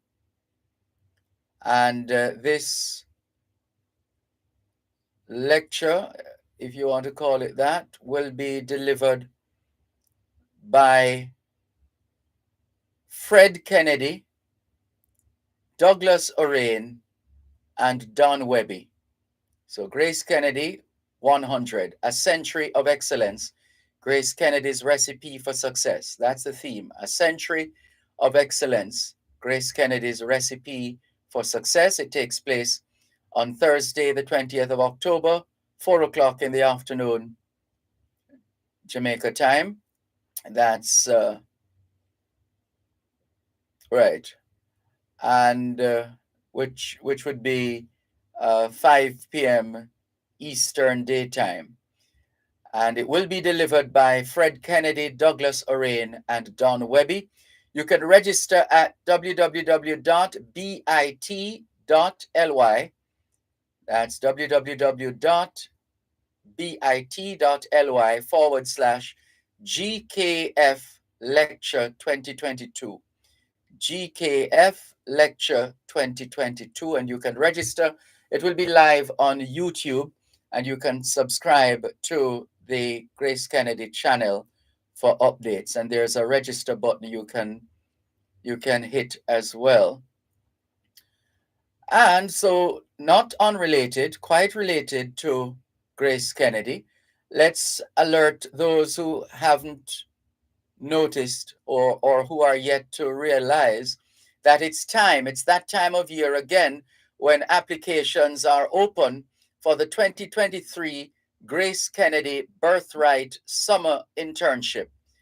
Applications now open for the 2023 Grace Kennedy Birthright Summer Internship. Grace Kennedy Group, Grace Kennedy Financial Services, and Grace Foods in Jamaica. You could very well be working at one of these or doing internship at one of these arms of the Grace Kennedy Group, including the group itself. So Grace Kennedy has announced that applications are now open for its 2023 Jamaican Birthright Summer Internship Program. The application period will run from, well, it started on the 1st of September and will run to the 30th of November. So you still have a lot of time, but time flies. So please don't leave it for the last minute. Do not leave it for the last minute. Time flies. So getting the information now, we suggest that you act on it and take advantage. So Grace Kennedy has announced that applications are now open for its 2023 Jamaican Birthright Summer Internship Program. The application period started on the 1st of September and will end on the 30th of November. So if you're unfamiliar with the program, here's the thing. University students, so that already tells you who is eligible. University students, and there's more, university students of Jamaican descent, university students, these are the people who are eligible, university students of Jamaican descent from Canada, the United Kingdom, and the United States of America. University students of Jamaican descent from Canada, the United Kingdom, and the United States of America will participate in a 5-week professional internship in Jamaica between the 28th of June and the 7th of August, 2023. Once again, these students will participate in a 5-week professional internship in Jamaica between the 28th of June and the 7th of August, 2023. The internship also provides an opportunity for the students to reconnect with their Jamaican roots through cultural immersion trips known as Heritage Pathway Tours. And this program is managed and coordinated by Caroline Mahfood, CEO of the Grace Kennedy Foundation. So over to you once again. Interested applicants to the 2023 Grace Kennedy Birthright Program must be a second or third generation Jamaican, have Jamaican parentage or grandparentage between the ages of 18 and 25, pursuing either an undergraduate or postgraduate degree, with a grade B average or higher. Additionally, Birthright applicants should not have lived in Jamaica for longer than 6 months and must be passionate about learning about their Jamaican heritage and getting actively involved in diaspora activities. Application forms for the 2023 Grace Kennedy Jamaican Birthright Summer Internship Program are available at www.bit.ly/GK Birthright. For further information, interested persons can send queries via email to gkfoundation@gkco.com. gkfoundation@gkco.com. And if you want to get an idea of how the program went as well, you can always speak with the most recent recipients: Debbie Buck out of Canada, Jada Allison from the USA, Olivia Hilton Pennant from the UK, and Chardonnay Deslandes of the USA. So these were the Grace Kennedy's 2022 Birthright interns. So if you know any of those Jamaicans, Debbie Buck from Canada, Jada Allison out of the USA, Olivia Hilton Pennant out of the UK, and Chardonnay Deslandes of the USA. If you know them, then find out from them how their internship will prepare you for your opportunity in participating. And there's going to be an information session. So yes, if you know past Grace Kennedy Jamaican Birthright Program beneficiaries, you can share with them. But there's an information session that will take place on Thursday, the 13th of October, and that's midday Jamaica time, 1 p.m. USA time or Eastern time in the US, 1 p.m. in Canada, 6 p.m. in the UK. That's on the 13th of October at midday Jamaica time, 1 p.m. Eastern Daytime in the USA and Canada, and 6 p.m. UK time. You can register by going to bit.ly/Discover Jamaica with GK. So you can register at bit.ly/Discover Jamaica with GK. So for those who are eligible for the Grace Kennedy Jamaican Birthright Program. And here's a sure way of finding out if you're eligible. If you missed all that we've shared already, attend the information session, which is scheduled for Thursday, the 13th of October at midday Jamaica time, 1 p.m. in the USA and Canada, and 6 p.m. UK time. I think we have time for one or two more. You are cordially invited to the For the Children Charity Gala event, dinner, dancing, show, November 12, 2022, 6:30 in the evening at New York City's fabulous Sony Hall. Enjoy dinner, dancing, and a show featuring Goodwill Reggae ambassadors, the legendary Third World, and special guests, New York band Leon and the Peoples, featuring singer and actor Leon, star of the hit movie Cool Runnings. The purpose of this event is to raise funds to build a children's health center in the Ocho Rios area of Jamaica. Tickets, $350 US. Dress, New York elegant. And you can learn more by going to us.givergy.com/Sony Hall. And we see that I think we're going to have to leave it there for now. Maybe before we close, we share one or two others.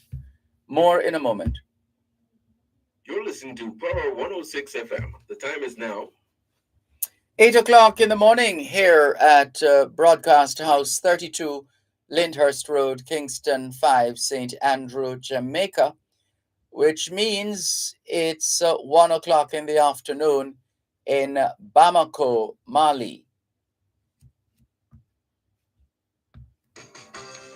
Listen to your favorite programs live on the Power 106 FM app. You can download the app on Google Play Store and the App Store. Can't catch your favorite show live? Then listen to your show on our podcast library, wherever you are, whenever you wish. Power 106 FM, the digital sound, where all views can contend. Now online via the Power 106 FM app.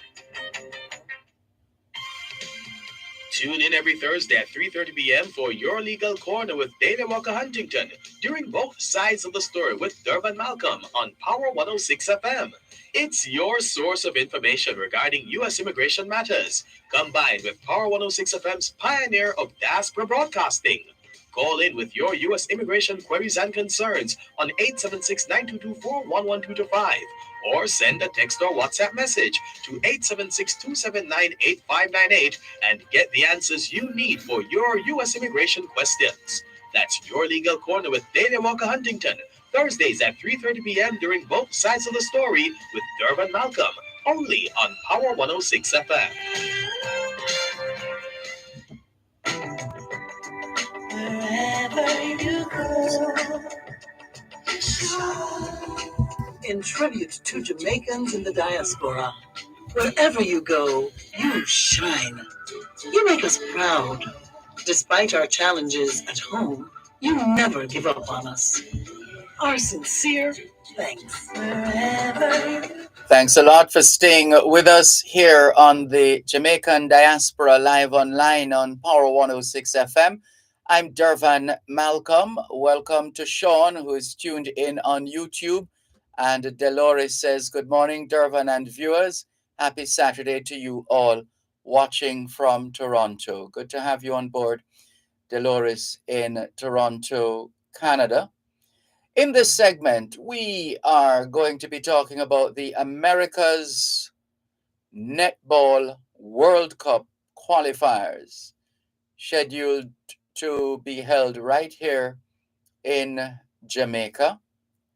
Some featuring, well, you know what? Let's get to our guests. They know all about it. So we are delighted to have joining us at this time Marva Bernard, America's Netball President.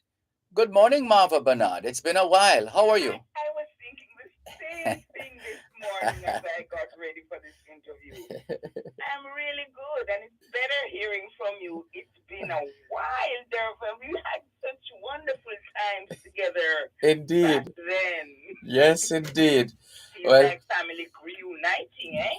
absolutely, All we absolutely. need now is Nola to join the call and be good to go. There you go. But it's a pleasure. Thank you so much for joining us. Thank you for having us. And we also have online Dwayne Gutsmore, who is the chairman of the local organizing committee for the America's Netball World Cup qualifiers here in Jamaica. Mr. Gutsmore, how are you, sir? Hi, morning, Dervan. I'm very well.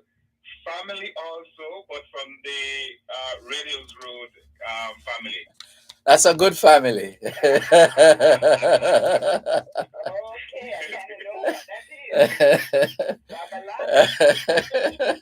is.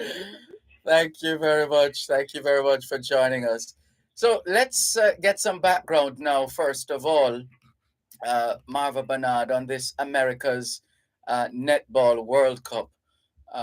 For those who perhaps are unfamiliar, and indeed for those who know, perhaps they need a reminder. Okay, 8 countries are going to be vying for 2 places that America's region has left to qualify and be invited to participate in the Netball World Cup in 2023 in Cape Town. Jamaica has already qualified, but we are participating because netball is an event. It's a big deal to have 8 countries coming from the Caribbean and USA to play here. So we joined the party, and it's going to be really some great netball taking place between the 16th and the 22nd of October. And you say Jamaica, Team Jamaica has already qualified? Yes, the Jamaica, because of its very high ranking on the World Netball page, ranking ladder, have already qualified. But 2 years ago, when America's Netball sent out an invitation for countries to host this event, nobody put up their hand. What? And yes, I guess it's an expensive venture and it's a lot of work, and I don't know, but the region's members did not put up their hand to host the event, and Jamaica did. And for commercial and other reasons, they fit to say, okay, we will host it. It was awarded to Jamaica because we have to have a qualifiers in the region, and the rest is history. Fast forward to now, and we are almost here. So the countries that are coming, that have everybody could have come. All 17 members could have come because we have 18 members in the region. But of the 17 that are left, Antigua Barbuda is coming, Cayman Islands, Barbados, Grenada, St. Lucia, St. Vincent and the Grenadines, Trinidad and Tobago, and USA. They are coming to join Jamaica in this tournament, even though Jamaica's points that they win or lose will not go towards them participating because, okay, they have already participated. I see.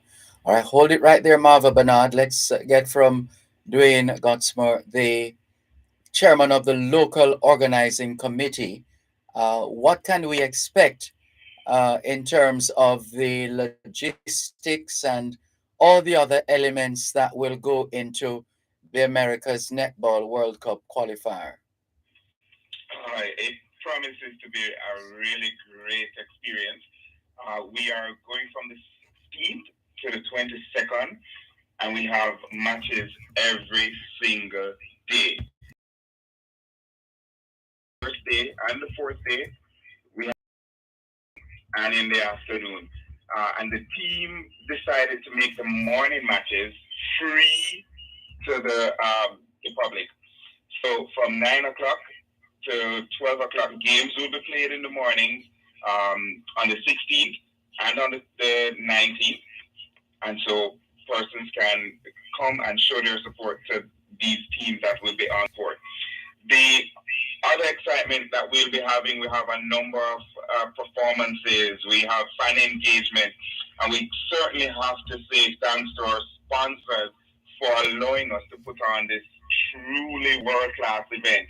It promises to be exciting, Dervan, and I'm really looking forward to the netball fans here in Jamaica coming out and supporting. And no doubt, who knows? We already have Jamaicans who are home visiting, and Jamaicans coming from the diaspora who perhaps might not have been able to watch a netball game in a while, would be happy to be here in Jamaica around that time. So, certainly. Yeah. And let me just say that Digicel, as one of the lead sponsors, is ensuring that we have proper internet so that Sportsmax, who is also on board, can showcase the matches to persons who are in the diaspora as well. So that's also something that's exciting for us. Excellent. That's good to know. So tell us then, Marva Bernard, this America's Netball World Cup qualifier, what are the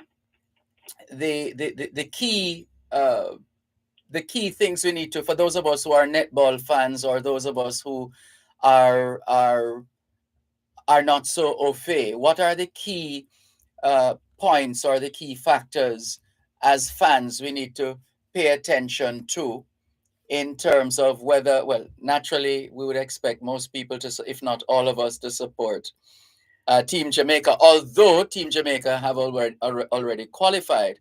But in terms of how the matrix, for want of a better term, of how the tournament will go in terms of who plays who and what determines whether you move on is just straight win or lose, or is there a knockout, that kind of thing.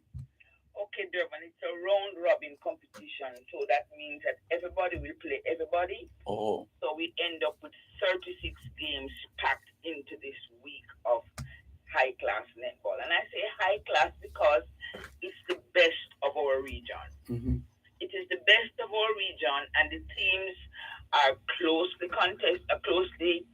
okay, they've played each other. Most of them have played each other in a tournament in February. The OECS countries had a tournament in February in Dominica, and there were some very close encounters. Okay. Mm-hmm. Yes. St. Vincent won that tournament. Barbados really won, but because they were not a part of the OECS, they couldn't take home the trophy. So St. Vincent won, but St. Vincent and Barbados had two very close matches. So when you look at the rankings of the teams, Antigua Barbuda is ranked 30 and Cayman is ranked 32. Mm-hmm. Grenada and St. Lucia are ranked 20 and 22. Mm-hmm. St. Vincent and the Grenadines ranked 21. Mm-hmm. Trinidad is ranked 11 and Barbados is 14. And USA coming out of left field, and do not be concerned about their ranking, it's 37, but they have a new look team with some excellent players, I'm told by the president, and everybody is coming here to create an upset. Mm-hmm. The last time we went to the World Cup, Barbados and Trinidad went. Mm-hmm. So these other countries who have not been to a World Cup for a long time are feeling their strength. They have brought in support from outside. I'm very proud to say that Jamaica's former national coach, Minnes Brian Reynolds, is helping St. Lucia. Mm-hmm. Antigua Barbuda has brought in a coach from England who has been to Antigua a lot and have seen the work they're doing, and they are volunteering their services to Antigua Barbuda. Trinidad and Tobago has Sue Hawkins helping their team. Sue Hawkins is a respected Australian coach who serves on the World Netball coaching panel along with Jill McIntosh. And Sue is going to remain behind. She's coming to do a coaching course here, and she's remaining behind to help Trinidad and Tobago. And Grenada is using a former coach of Trinidad and Tobago, Miss McCullin, to help their team to prepare. So you see, everybody is really taking this, all the teams are really taking this serious, because at the final whistle on the night of the 22nd of October, who is going to end up being qualified to be invited, because these qualifiers are to determine who World Netball will invite to come to Cape Town to play. So it's anybody's guess. So don't be fooled by, I know Jamaican fans are very discerning, and they want to think that it's only their sunshine girls. I understand that, but Jamaica has also put out a development team. When I say development, not many names of the Sunshine Girls are on that roster. They are led by world-class Janelle Fowler, so don't underestimate the Jamaica team. But everybody should expect fierce, clean, keenly contested netball at the National Indoor Sports Center. And we're making it a thriller, because we have laid down the two courts, Dervan, so you have two matches. Pick, choose. Okay. But it's going to be huge. It's going to be a fantastic event, as Jamaicans are known to put on when it comes to their international sporting events, and netball is no different. Yes. And are there particular innovations, Dwayne Gutzmer, in terms of enhancing and creating a buzz and so on, Answer that after the break, please. Listeners, we are focusing at this time on the America's Netball World Cup qualifiers to be held right here in Jamaica from the 16th to the 22nd of October. We'll hear more after the break. You're listening to Power 106 FM. The time is now 15 minutes past 8 o'clock in the morning here at Broadcast House, 32 Lyndhurst Road, Kingston 5, St. Andrew, Jamaica, which means it's 4:15 p.m. in Kyiv, Ukraine. The Issa Manning Cup schoolboy football competition is in full swing, and Power Play will bring you live reports and updates on the football matches. Listen to every Tuesday at 7:15 p.m. right here on Power 106 FM. Live reports will be brought to you by Chad Distributors Limited, KFC, and LS Duane and Company Limited.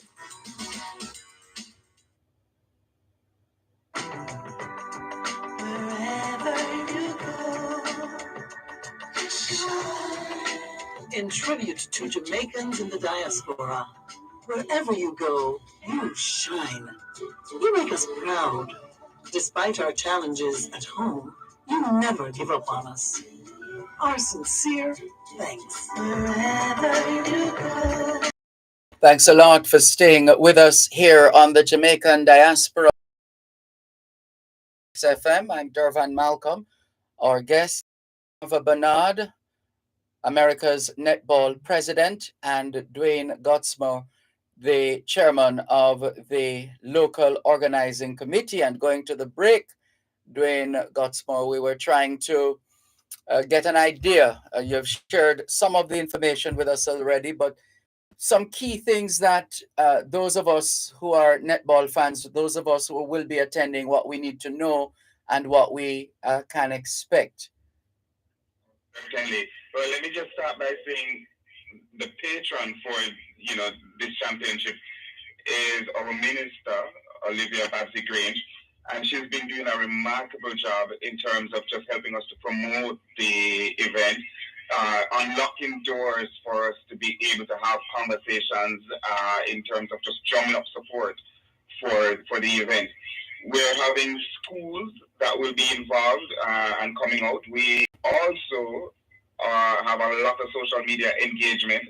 And in fact, Dervan, if your listeners head over to Netball Jamaica Instagram page or America's Netball Instagram page and drop in one of the comments where we have named some ambassadors, I want to catch the vibe. They can come across and catch the vibe as well, because we're going to be giving out some tickets on the social media platforms. And so we're using the social space for the fan engagement. And our sponsors are going to be on location with booths with tons of giveaways.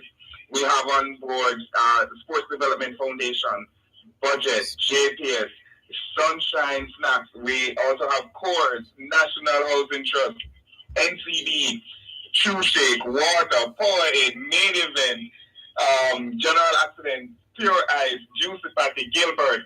I mean, lots of sponsors will be there. The halftime giveaways are going to just be crazy. And the ambassadors that we have, Basilia Barnaby Koff and Jenny. It's just craziness. It's just pandemonium that's going to be happening at the National Indoor Sports Center every single day, right down to the 22nd. What are the general hours of play? So we have the morning sessions that starts at 9 and run typically until about 12:31. And then we have the afternoon session, and that starts at 6 and runs until around 9:30, 10 in the evening. So 2 chances for persons to come and see. And in each session, we have 4 games that's being played. 2 courts are laid in the National Sports Center. So at any one time, 2 games are being played. Mm-hmm. And how common is that when we have tournaments here in Jamaica? to be having 2 games at the same time? Not common. We normally have 1 game on court at a time, but based on the number of teams that will be participating in this championship and the format that they have requested, the local organizing committee listened, and this is how we're able to ensure that they get maximum play, maximum exposure, and just make sure that at the end of the day, we're still able to name those additional 2 teams that will be heading to South Africa next year. And what does all of this tell us, Marva Bernard, about the state of netball in the Americas, in the region? Well, I want to remind you, you maybe were too young. You and Dwayne were babies at the time in 2003 when we had we had 26 teams from around the world and a lot from the Caribbean and the USA coming to Jamaica for the championship, the world championship then. Yes. And like we have now, we have so many teams, we had to use the 2 courts. But then, as I said, you were babies. so not since 2003 have we had a multi-country tournament in the region, in Jamaica, and consisting of so many countries from the region. And so for me as president, I want to think that this is the mandate that World Netball has given America's netball. We are responsible for netball in the North, South, Central America, and the Caribbean. And this is since now that we have kind of put COVID behind us, not fully behind, so we have to be careful. This is the first opportunity that the region has gotten to put on such a massive regional tournament. We hope it will be more teams, but we understand the finance and the challenge to get to Jamaica. But we welcome the 8th, and we know it's going to be huge. Oh, I forgot to tell you and your listeners, Dervan, Cayman Islands has a technical director who hails from the UK. Oh. So you see that the learnings and the realization that we must, as countries, collaborate off court and compete on court. It's no point in Jamaica being up there at number 3 and the rest down there at 20 and 21 and 30 and those numbers.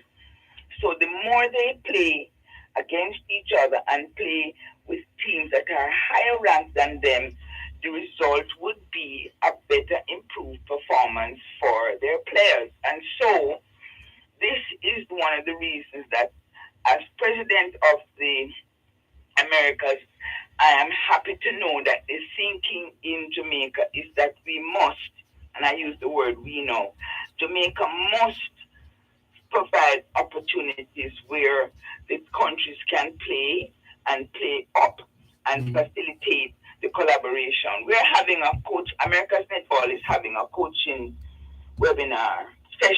seminar 2 days before the championship begins.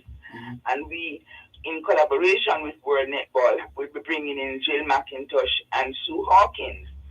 And in the spirit of collaboration, Netball Jamaica has given permission for Rob Wright to be a part of this coaching seminar to share the knowledge. Rob is a first-class defensive coach coming from Australia, and his Australian colleagues recognize his quality and his pedigree and have invited him to be a part of the learning, and Netball Jamaica has said, sure.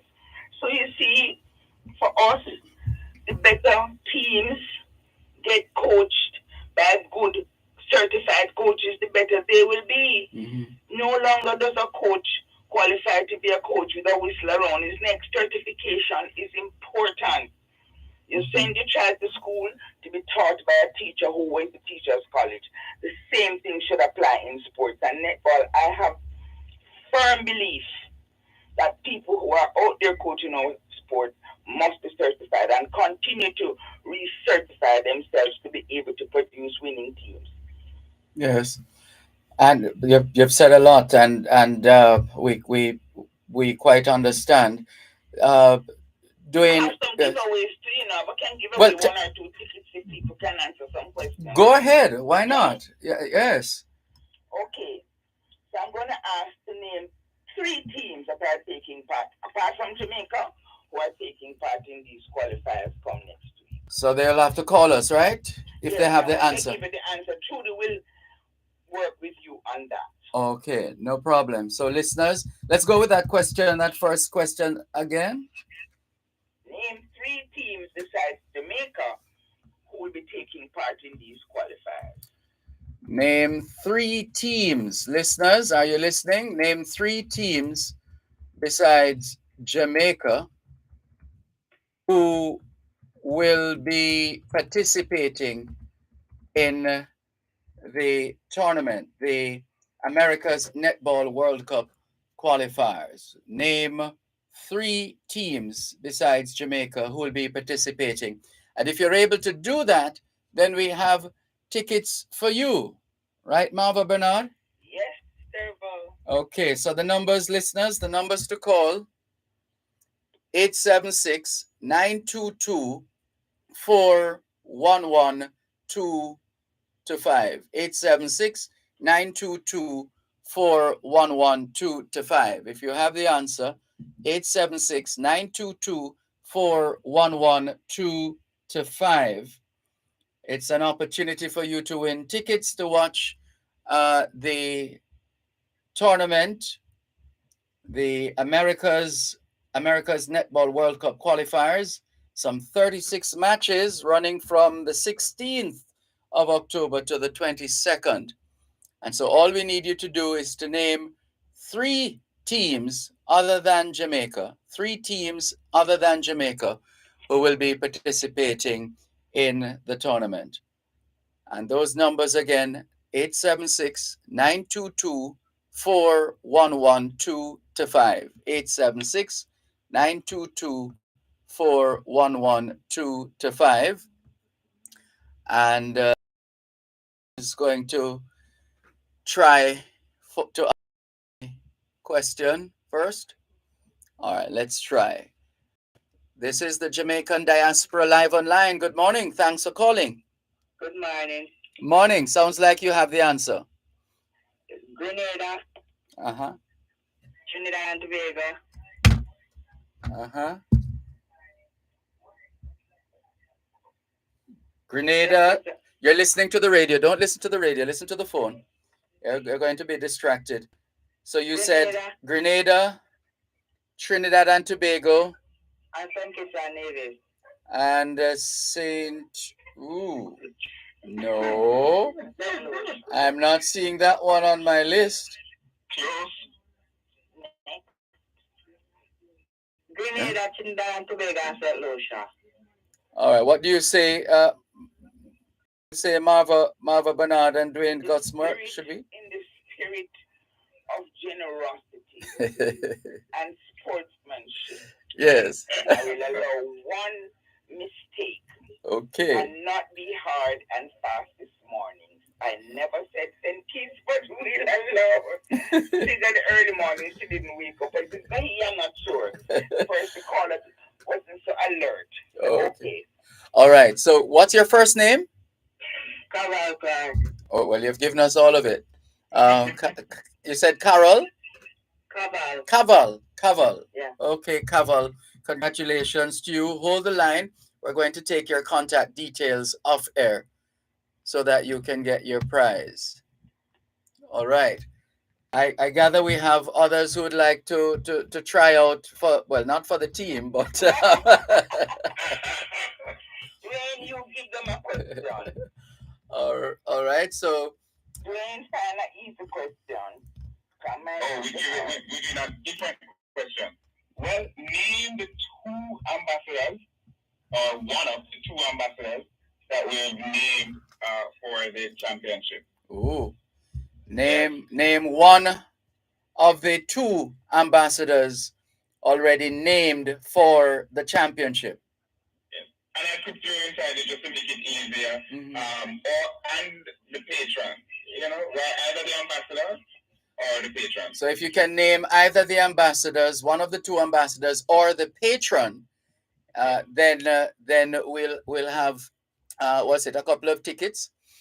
Definitely. Right. So let's go to the phone lines again. Hello. Good morning. Thanks for calling.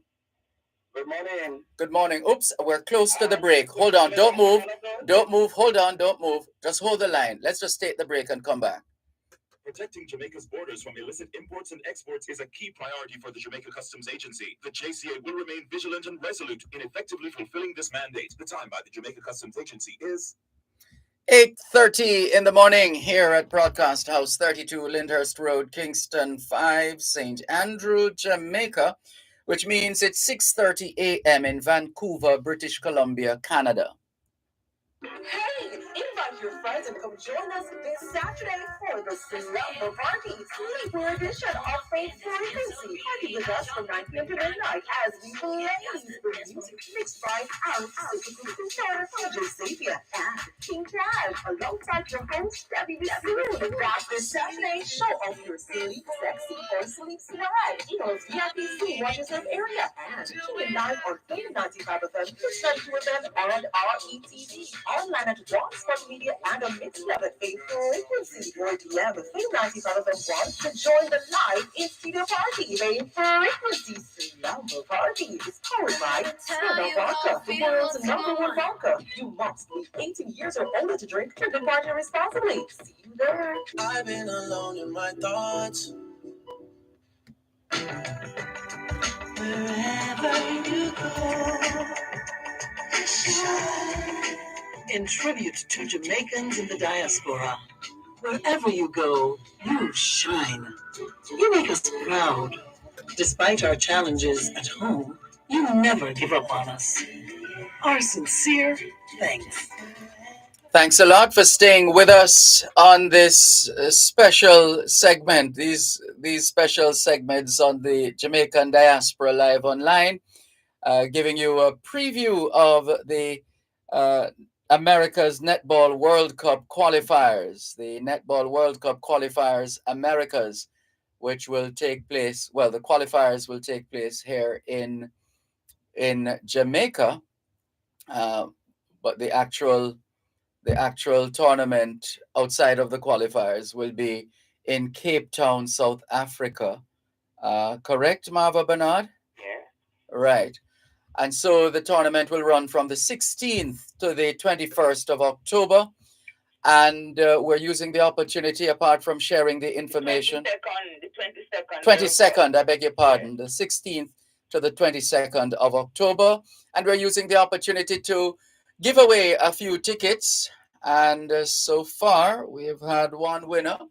So let's go again. And the question this time is for you to name one of the two ambassadors for the Netball World Cup qualifiers Americas. Name one of the two ambassadors, or if you're able to, name the patron of the America's Netball World Cup qualifiers in Jamaica. Let's go to the phone lines again, 876-922-4112-5. Good morning. Thanks for calling. Good morning. Good morning. Do you have an answer for us? Well, I don't really know that one, but could Molly Roan be one of those? No, sorry. Molly Roan is on the local organizing committee and has made some very valuable contribution in terms of making sure that this is a world president, but not the patron nor one of the ambassadors. You can go to Netball Jamaica's Instagram page. Lots of information is there, as well as America's Netball Instagram page. All right, so try again. If you I'm not sure if you can try again, but let's see. The numbers once again: 876-922-4112-5, 876-922-4112-5. So give us. You say on On Instagram, we should what should we look for on Instagram? Netball Jamaica or America's Netball. Okay, so listen. They'll be able to see all the information there. And Dervan, if you permit me, I mean, sure. This championship, cost in excess of 30 million Jamaican dollars, and so every opportunity we get to just thank and big up our sponsors, I have to squeeze the most. Sure. Also, Digital, Jamaica Tourist Board, SportsMax, Sports Development Foundation, Budget, JPS, Sunshine Cereals, Courts, National Commercial Bank. We also have True Shake, Water, Powerade, Main Event, Hits, General Accidents, Pure Ice, Juicy, and Gilbert. Really thankful for these sponsors for coming on board and for your station too, Dervan, for giving us opportunities like this to inform the public of this exciting event that's coming up 16th to the 22nd at the National Indoor Sports Center. That's right. And let's go to the phone lines again. 876-922-4112-5. We've been asking the question, can you name at least one, well, not at least, can you name one of the two ambassadors for this America's Netball World Cup qualifier? If not, are you able to name the patron of this America's Netball World Cup qualifier? Hello, good morning. Good morning. This voice sounds familiar. You called earlier? Sorry? Did you call earlier? Yes, I did. Yes. All right. So between Marva Bernard and Dwayne Gottsma, are we going to, is it all right to give this caller another chance, another opportunity? Well, replays aren't allowed in netball, but I yield to my boss. I love that. Okay, let's put it this way, Dwayne. These are junior players learning the game. So we will give them an opportunity to have a replay, providing that they will come and learn the game and watch the seniors execute and not replay. Because if they replay next week, anybody replay next week, whistle blow. Okay, give them another chance. All right. Thank you very much, Marvel. All right. So go ahead now, caller. Okay. Jenny, the Energizer. Oh, that was too easy. Maybe we should have given you another one.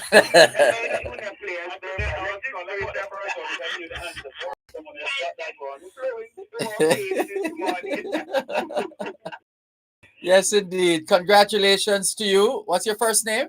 Thank you. Eric. Congratulations, Eric. Hold the line, please. Thank you very much. Oh, do we not amen? Can you imagine? But I want to say something here. Tell us. World Netball is embracing the fact that men and boys are now playing the game while we retain our female-centric focus, because netball has changed the lives of so many women and girls. Yes. But we recognize that the men have been in our boardroom. They're on the lines as coaches and umpires, on the bench and on the court. We recognize that they are playing our sport, and whilst we work out how they will fit into the organizations of all the countries around the world who have them playing, we are recognizing that men and boys are now and embracing the fact that they are playing. It's the spirit of inclusion. Yes. So. No, that's very good to know. That's a big step that we took this year from, at the board level at World Netball. So I'm happy that the men are coming out to support. And they usually have a greater spending force. I'm hoping they'll come in and bring their friends and buy some tickets and let's fill the arena. Not since 2003, I think we, as I said, had anything of this magnitude. And we want them with their pot covers and their vuvuzelas. I have earmuffs, so it's okay. But we need need for them to come out there and support this netball. Yes. It's not going to be the same without the pot covers and the Exactly. noise. The noise. And we're going to have music in there. You know that we are. But of course, you can't have a Jamaican event without music. Yes. So, yes. No. All of the genres. Yeah, and it also this qualifier will also assist, no doubt, in further popularizing the sport and getting people more enthused and interested and keen and on board for netball. Of course, Dervan, you know it. You have been around us long time promoting our sport at Sunshine Evening. Yes. Being the MC and loading us up. I just sit here listening to you, and I've been transported back to the university auditorium when we used to have these things, the Sunshine Girls on show. So they're going to be on show in their netball uniforms. And because once you get to the senior team and it's named on the squad, you become a Sunshine Girl. It's a name that you have to work hard to obtain. And so these girls have worked hard and they are now named to us, the Sunshine Girls team, taking part in Jamaica. Come on and let's support tomorrow's generation of Sunshine Girls. They are going to be on show and they're going to be giving it their all. And all the other teams, the J-Bass and Gems, the Calypso Girls from Trinidad, the Spice Island Girls from Grenada. Everybody coming here to what you call it, huff somebody, you know. I'm not calling any name, but I expect some huffing to take place next week. I'm not missing it at all. And I can't cheer for anybody in the Dervan, so I have to sit in the stadium and cover my mouth and that's right. Just cheer for good netball. That's right. I can't wait to see who is going to join Jamaica at the World Championships next year. Can't wait. Definitely. Anybody, please, to grab Vinci Warriors, all of these people looking forward. And I'm hoping that we will get the kind of support that Jamaican people are known to give visitors when they come to the island. Yes. Identify a favorite team besides Jamaica and make a whole heap of noise and bacchanal for them, you know? And we know that there are lots of other Caribbean people who have called Jamaica home a long time ago and here, and it's an opportunity, will be an opportunity for them to show their true colors, so to speak. And don't forget, you know, it's not only the Caribbean, you know, we have the USA. Oh yes. How could we forget? We talk about the Caribbean and get in trouble. It is not only the Caribbean that my presidency covers South America, which includes USA and Canada, and the USA team coming with a lot of people who I hear have talent and coming to be an upsetter. My friend and colleague, President Patrick Heron, says, don't underestimate my team. So let me tell you something, Dervan, and this is not a sales pitch. I'm sitting here wondering who is going to win this championship. I can't tell because the enthusiasm and the keenness of preparation is very, very high. Yep. Because they want to go. Some have never been. And they want to go. Trinidad and Barbados came second to last and last. There's no other way to put it at the Com Games, and they want to redeem that. Right. And the other countries now say, they come second to last and last. We must can beat them. Yes. I'm coming here to show it. So guess what? It can't sound any keener, don't it? Not at all. Well, so we're the national indoor and the prices of the ticket them reasonably. Less than $5,000 for a season ticket. Are we giving away morning matches free in the spirit of, how should I put now, generosity? I'm doing.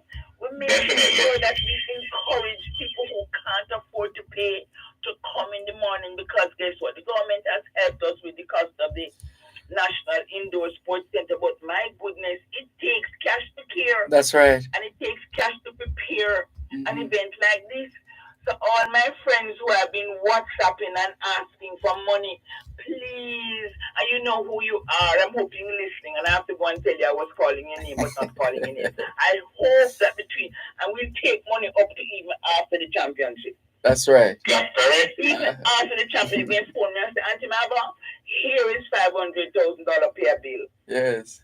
I'm serious. I'm going to phone my little friends' children now and say, look here, things tight, you need some money. One Coca Dervan, has definitely in the basket. That's right. It's even more filling it now. All right, hold on one moment. We're going to wrap up. We're going to wrap right after this break. Listeners, we're giving you a peek into Netball World Cup Qualifier Americas. It's happening from the 16th to the 22nd of October right here in Jamaica. Countries from the Americas, including the great United States of America, will be participating. And you're invited. National Indoor Sports Center, morning and evening from the 16th to the 22nd. More in a moment. You're listening to Power 106 FM. The time is now 15 minutes to 9 o'clock in the morning here at Broadcast House, 32 Lyndhurst Road, Kingston 5, St. Andrew, Jamaica. Monkeypox is in Jamaica. If you are experiencing fever, intense headache, muscle aches, and or rash on the skin, you must isolate immediately and call ahead to your health center or doctor before visiting. All members of the public should wear a mask, frequently wash hands, and practice physical distancing.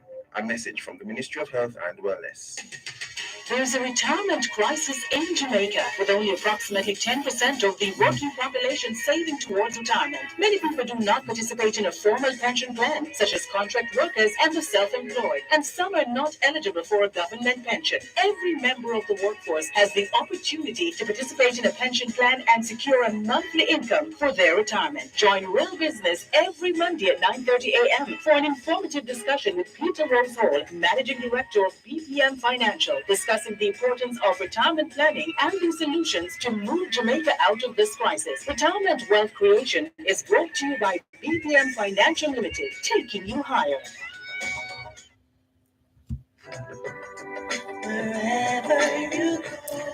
It's the final segment of today's edition of the Jamaican Diaspora Live Online on Power 106 FM. And we are glad we've been able to spend a significant amount of time getting the word out with respect to America's Netball World Cup qualifier. And it's happening from the 16th to the 22nd of October at the National Indoor Sports Center. And you are invited. Where can people get tickets now, Mr. LOC Chair? Dwayne? Yeah, sure. Well, tickets are available through Bill Express. All Bill Express locations will have tickets. Adults, $800 if you're purchasing tickets for the day. But the season pass is an attractive $4,800. And then children under 12, $200. And get the tickets at the Bill Express locations and also Bill Express online. And then the tickets are available at the Netball Jamaica office right there at the National Stadium, Monday, Wednesday, Friday. And then at the venue, we'll also have tickets on sale. Sounds like you've covered all your bases. We try to. Yes. All right. We have a robust, team running the LOC, and that's one of the things that they talk about all the time. That checklist, that robustness of just making sure that, we have all the I's dotted and the T's crossed. So we have tried. Yes. And we'll give you another opportunity to, because we know how important sponsorship is, and not just sponsorship, but partnership as well. And so we'll give you that opportunity once again, Dwayne. Sure. And it's interesting that you said partnership, because some of these sponsors have been with Netball and the Netball family for a while. And so the conversations become very easy when we ask them for some support. But we also want to introduce new sponsors to the fold.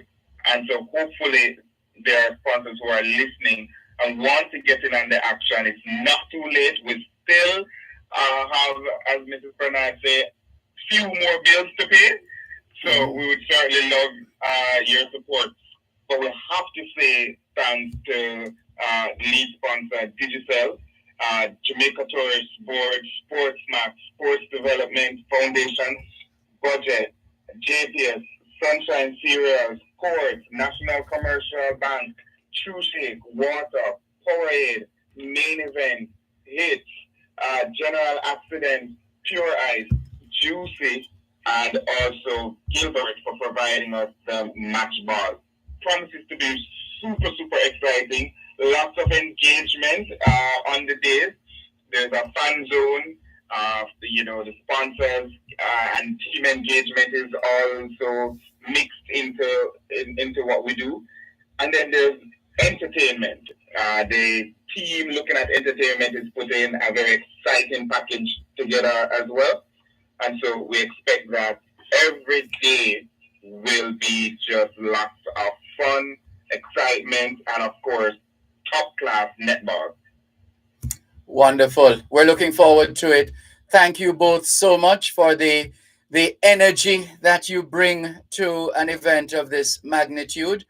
We're looking forward to a successful qualifier, and we wish all the teams all the very best right here in the Americas.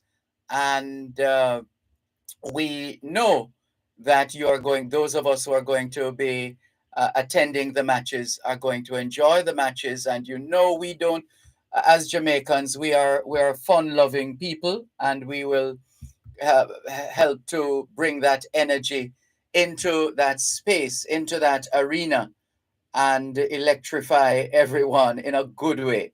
So we're looking forward to that over the next a week and some days or so. Indeed. Yeah. Yes, just about a week away. Yeah.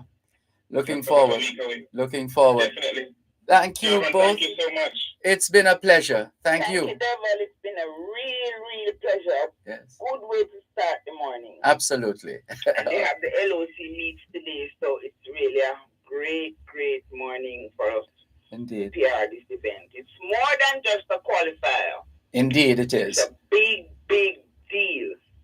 A big deal indeed. And everything that is done by Jamaican people, just big. Yes, So- we don't know about small, eh? No. We are the biggest. Jamaica is on show. Yes, the It's biggest. It's a big. Biggest Jamaica little. has been fun. I'm not It has promoting jumped on board also. But if Yes. they want to Help come us to on, promote Hold Jamaica on. also. Hold on, I'm hearing both of you at the same time. Go ahead.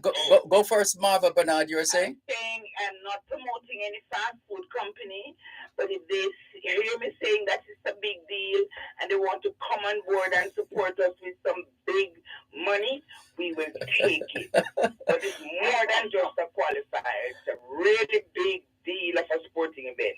Indeed, it And is. my number, and they can find my number anywhere, anytime. Just call and say, I'll give you a check for this promo this morning. Right. Those words. And you were saying about Tourism Enhancement Fund doing. Oh, yeah. Yes, I was just saying Jamaica is on show, and so while visitors are here, we want them to check out other locations and so on. And so Tourism Enhancement Fund is also, a part of the team and the sponsors that we have, just showcasing those spaces that we have in and around Kingston City. So we thank them also for their support. Excellent. Looking forward. Thank you both so much. It's been a joy. All the best. Thank you, Dervan. Anytime. It's been fun. Have Indeed. a great weekend. You too.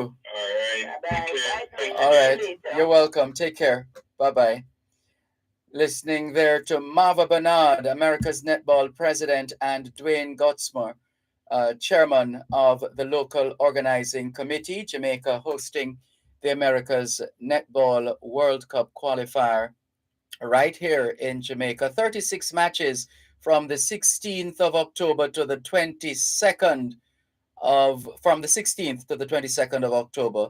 About 8 teams playing round robin, and 2 qualifiers other than Jamaica have already qualified.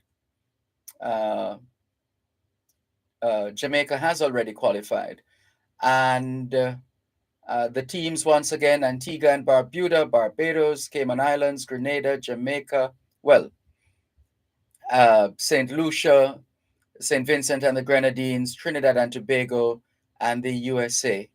And we're looking forward.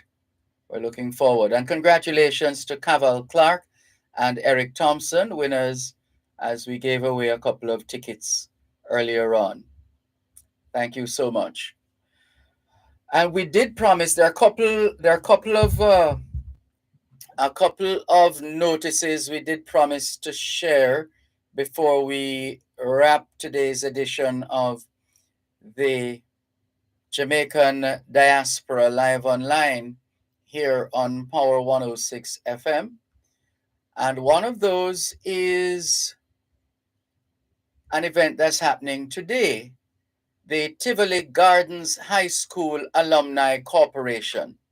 Tivoli Gardens High School Alumni Corporation hosting their third annual awards fundraising banquet, a night of elegance, black tie affair, music by New Vision, DJ Jubadeen, and the honorees, Dr. Maria Smith and Sonia Ashley, being honored at this evening's event. And past students and friends of Tivoli Gardens High School, Ghost, Lieutenant Stitchy, Papa Michigan, Second Chance, Gunta Narlaugh will be emceeing. Dr. Michael Ware and Abby McDonald, all on board for this evening's fundraiser organized by the Tivoli Gardens High School Alumni Corporation. Only 300 seats available, and you're encouraged to purchase your tickets. Today is a little late, but I'm sure they'll still be able to accommodate you. The donation is $130 or $150 at the door. $130 if you're an early bird, $130, that's what you pay. If you are paying at the door, it's $150. Remember, it's a fundraiser, so it's $150 US dollars. Hotel accommodation, Holiday Inn Express, and it will be at the Signature Grand Hotel in Davie, Florida. The Signature Grand is at 6900 SR 84, Davie, Florida. The zip is 33317. That's the Tivoli Gardens High School Alumni Corporation third annual awards fundraising banquet. A night of elegance starts at 8 o'clock this evening, will go until 1 o'clock in the morning, cocktail or 9 p.m. And go on out and support. It's all in aid of the development of Tivoli Gardens High School.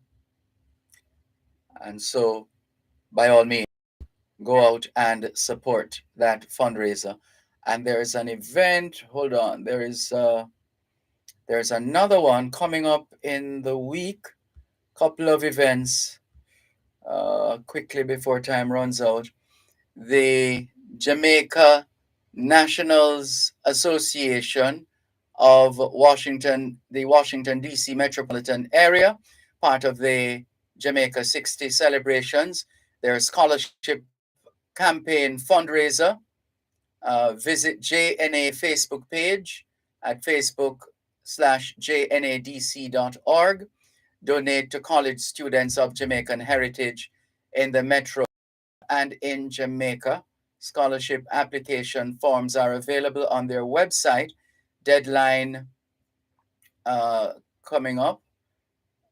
Deadline was yesterday, in fact. So you would have missed that if you didn't get in on time. Sorry about that, but that's how it goes. unless they have extended the deadline. I'll need to check. I'll need to check quickly. But we have to wrap now. Can we thank you once again for the privilege of serving you on yet another edition of your program, the Jamaican Diaspora Live Online, here on Power 106 FM. All things being well, the Jamaican Diaspora Live Online returns next Saturday. Till then, this is Dervan Malcolm reminding everyone that every day is an opportunity to do better than yesterday. Have a peaceful and safe weekend. Power 106 FM, just the Jamaican Diaspora Live on Live. You're listening to Power 106 FM. The time is now 9 o'clock. Power 106.